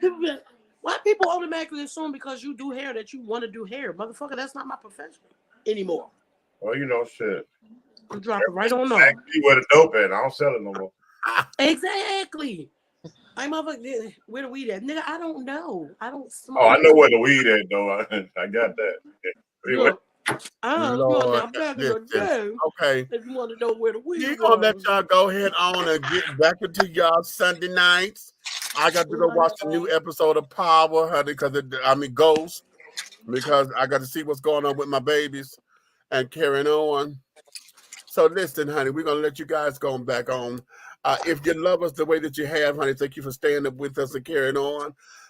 Like, subscribe, share on whatever platforms that you're seeing us in. And do this. Tell all of your friends to do the same thing. Like, subscribe, share. Okay, comment even. Yes, sir. But if you hated us, didn't like anything that we said, or want to talk smack or trash or whatever, you could tell all your motherfucking enemies to like, subscribe, share, and to comment. Okay? Yeah. Because you have to understand everything that we're doing over here at Dishing Tea with Big Meech. And Let's Talk Without Nick and Alo Nana, honey, at Atlanta Hot Radio and Royal Hair Extension, honey, and everything up under the umbrella of the Three the Hard Way Syndicate, honey. Yes, baby. Darling. Everything that we're doing will move forward in any way, shape, style, form, and or fashion. You understand? Yeah. So having said all of that, my darlings, you may finish all of your crumpets because the tea has been dished. And you've been dishing tea, darlings. Ow! With Big Meech and the big ally down there. That's the big red fella. Okay, and our lovely your guest, and that's the Lady T over there, honey. Hey, Miss Tia, thank you for coming on up in here. And thank you for having me. so, honey, listen, you guys have an enjoyable, wonderful week, honey. This is the first official week coming into February. Yeah. And yeah, make sure you celebrate. Don't just wait for those of y'all who wait for February to celebrate Black History, you need to be ashamed of yourselves. Black History is 365, 366 on leap year days a year, 124/7. So get it together, understand who you are, know who you are, know whose you are. Right. I love Black 365. my niggas, my niggas. Hey. Yeah, we as Black 365 celebrate you and anybody that looks like you 365 days of the year. And stop waiting for the schools to teach your kids what happens in Black history. That's right. Without Black history, there is no American history. You understand? How about that? American history is Black history. There you have it. Boom. So on that note, honey, woo-hoo!